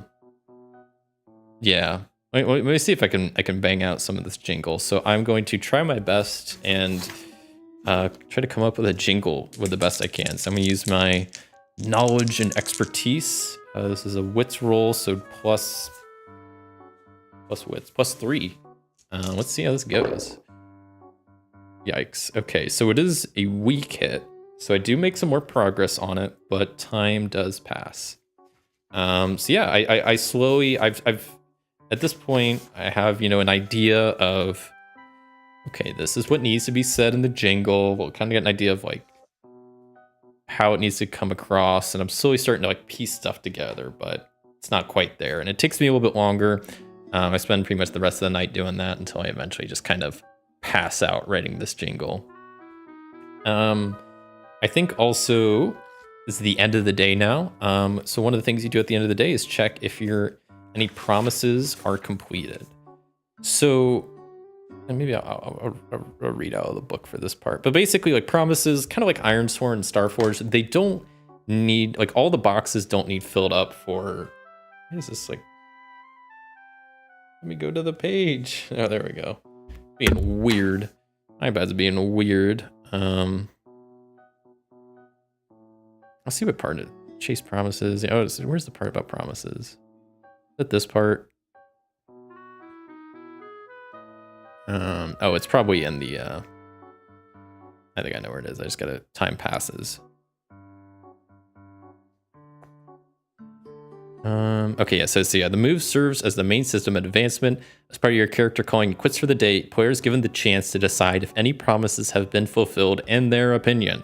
The bolded text is necessary here because the number of boxes in a promise is not a requirement to fulfill the promise. They are simply your character's expectations of how long it will take to complete. Some promises take shorter, some take longer, and that's okay. Yeah, so I think this is pretty much full. This is like one tick away from being full. I think that's a complete promise. I feel like I've gotten to know a lot of little details and kind of characteristics about Nimbus to know. I feel like I know them. Like maybe there's still probably way more to get to know, but like I got the gist. I kind of feel like first couple of days I've really got to know Nimbus. So I'm going to count that as a fulfilled promise. Yeah, so I get some satisfaction from that. So I'll skip ahead. Let's see. The option to spend. I don't know how much satisfaction I get. That's the one thing I'm trying to figure out real quick. Do I just get one satisfaction per promise? That's the thing I don't really know right now. I'm trying to figure out real fast. I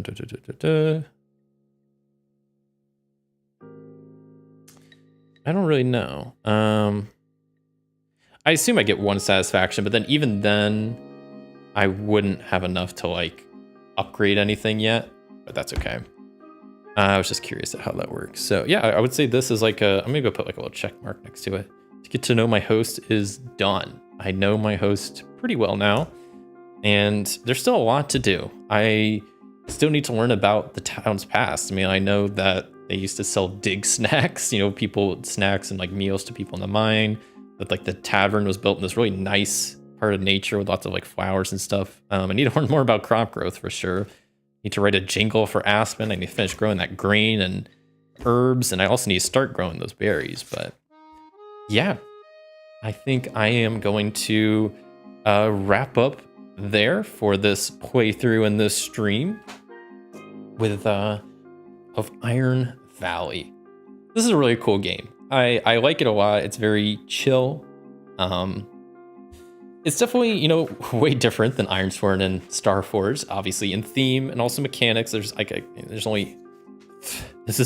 are all the moves in the entire game. So like and pretty much like this is, asking the Oracle. So there's pretty much only like more or less one or two moves you're doing like the whole game. So very simple game. I like it.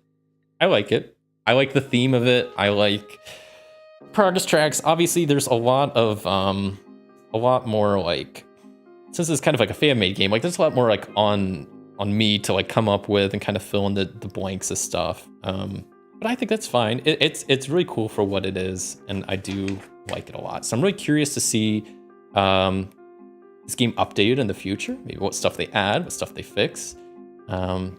See you there, Katie. Thanks for stopping by. But yeah, no, I think this is a really cool game. So once again, this game's called Iron Valley. It should be linked in the description. It is free to download, so you can grab this for yourself. But yeah, I had a lot of fun playing this here today. I thought I would get a lot further than 3 days in, but I feel like we did a decent amount in those 3 days. And you know, character creation took, once again, kind of longer than I anticipated. But you know, the rules and characters and all that, I like going a decent amount over that stuff. But I feel like we got a decent amount of playing, got a lot of promises, not to fill. Got a decent amount of townies. You know, we got Clover, Sprinkle, Aspen, Nimbus, Saga, Carrot, Classic. You know, you got the whole crew there. So yeah, I like this game. It's really fun, very chill. Maybe one day I'll finish that jingle for Aspen, but not today. Not today. But yeah, that's gonna do it for this stream. And guess like always, I will real quick tease out what's coming next week. So let me pull up my little schedule just to make sure I'm not just saying the wrong stuff here. So I guess a little teaser. So later this week, Tuesday, I won't be uploading another playthrough video of Powerline. This is this new game I got. Very fun, very cool dice game. I like it a lot. Got it through a GameFound, Kickstarter, one of the two. I just got it last week, so very simple. I like it. It's cool. So play through that on Tuesday. No video on Thursdays. I kind of stopped doing my Thursday videos. And Saturdays, Fantastic Factories. But then the main thing is next Sunday, the next Solo Gaming Sunday stream will be Jump Drive. I will be playing some more Jump Drive, and specifically, the new expansion for Jump Drive has come out, and I have it. And I got it like also last week. So I will be playing that. The Jump Drive expansion, it has the solo mode. The fan-made solo mode has now been made to an official solo mode, so I will be playing that. There's new worlds, like starting worlds. There are goals, and there's also just new cards, I think. So yeah, next week I will be playing Jump Drive next Sunday. And then yeah, like I said, this Tuesday I'll have a Powerline playthrough coming out. And then yeah, this upcoming Saturday will be Fantastic Factories again. So yeah, that's it for this stream. Have fun, bud. Thank you there. Was it Shy as Barbarian? Thank you for stopping by. But yeah, had a lot of fun here today. So that's what's coming up in the next week. Powerline, Fantastic Factories, and Jump Drive next Sunday. So that's all for this stream. Thank you so much for watching. If you enjoyed, a like is always appreciated. And until next time, I'll see you.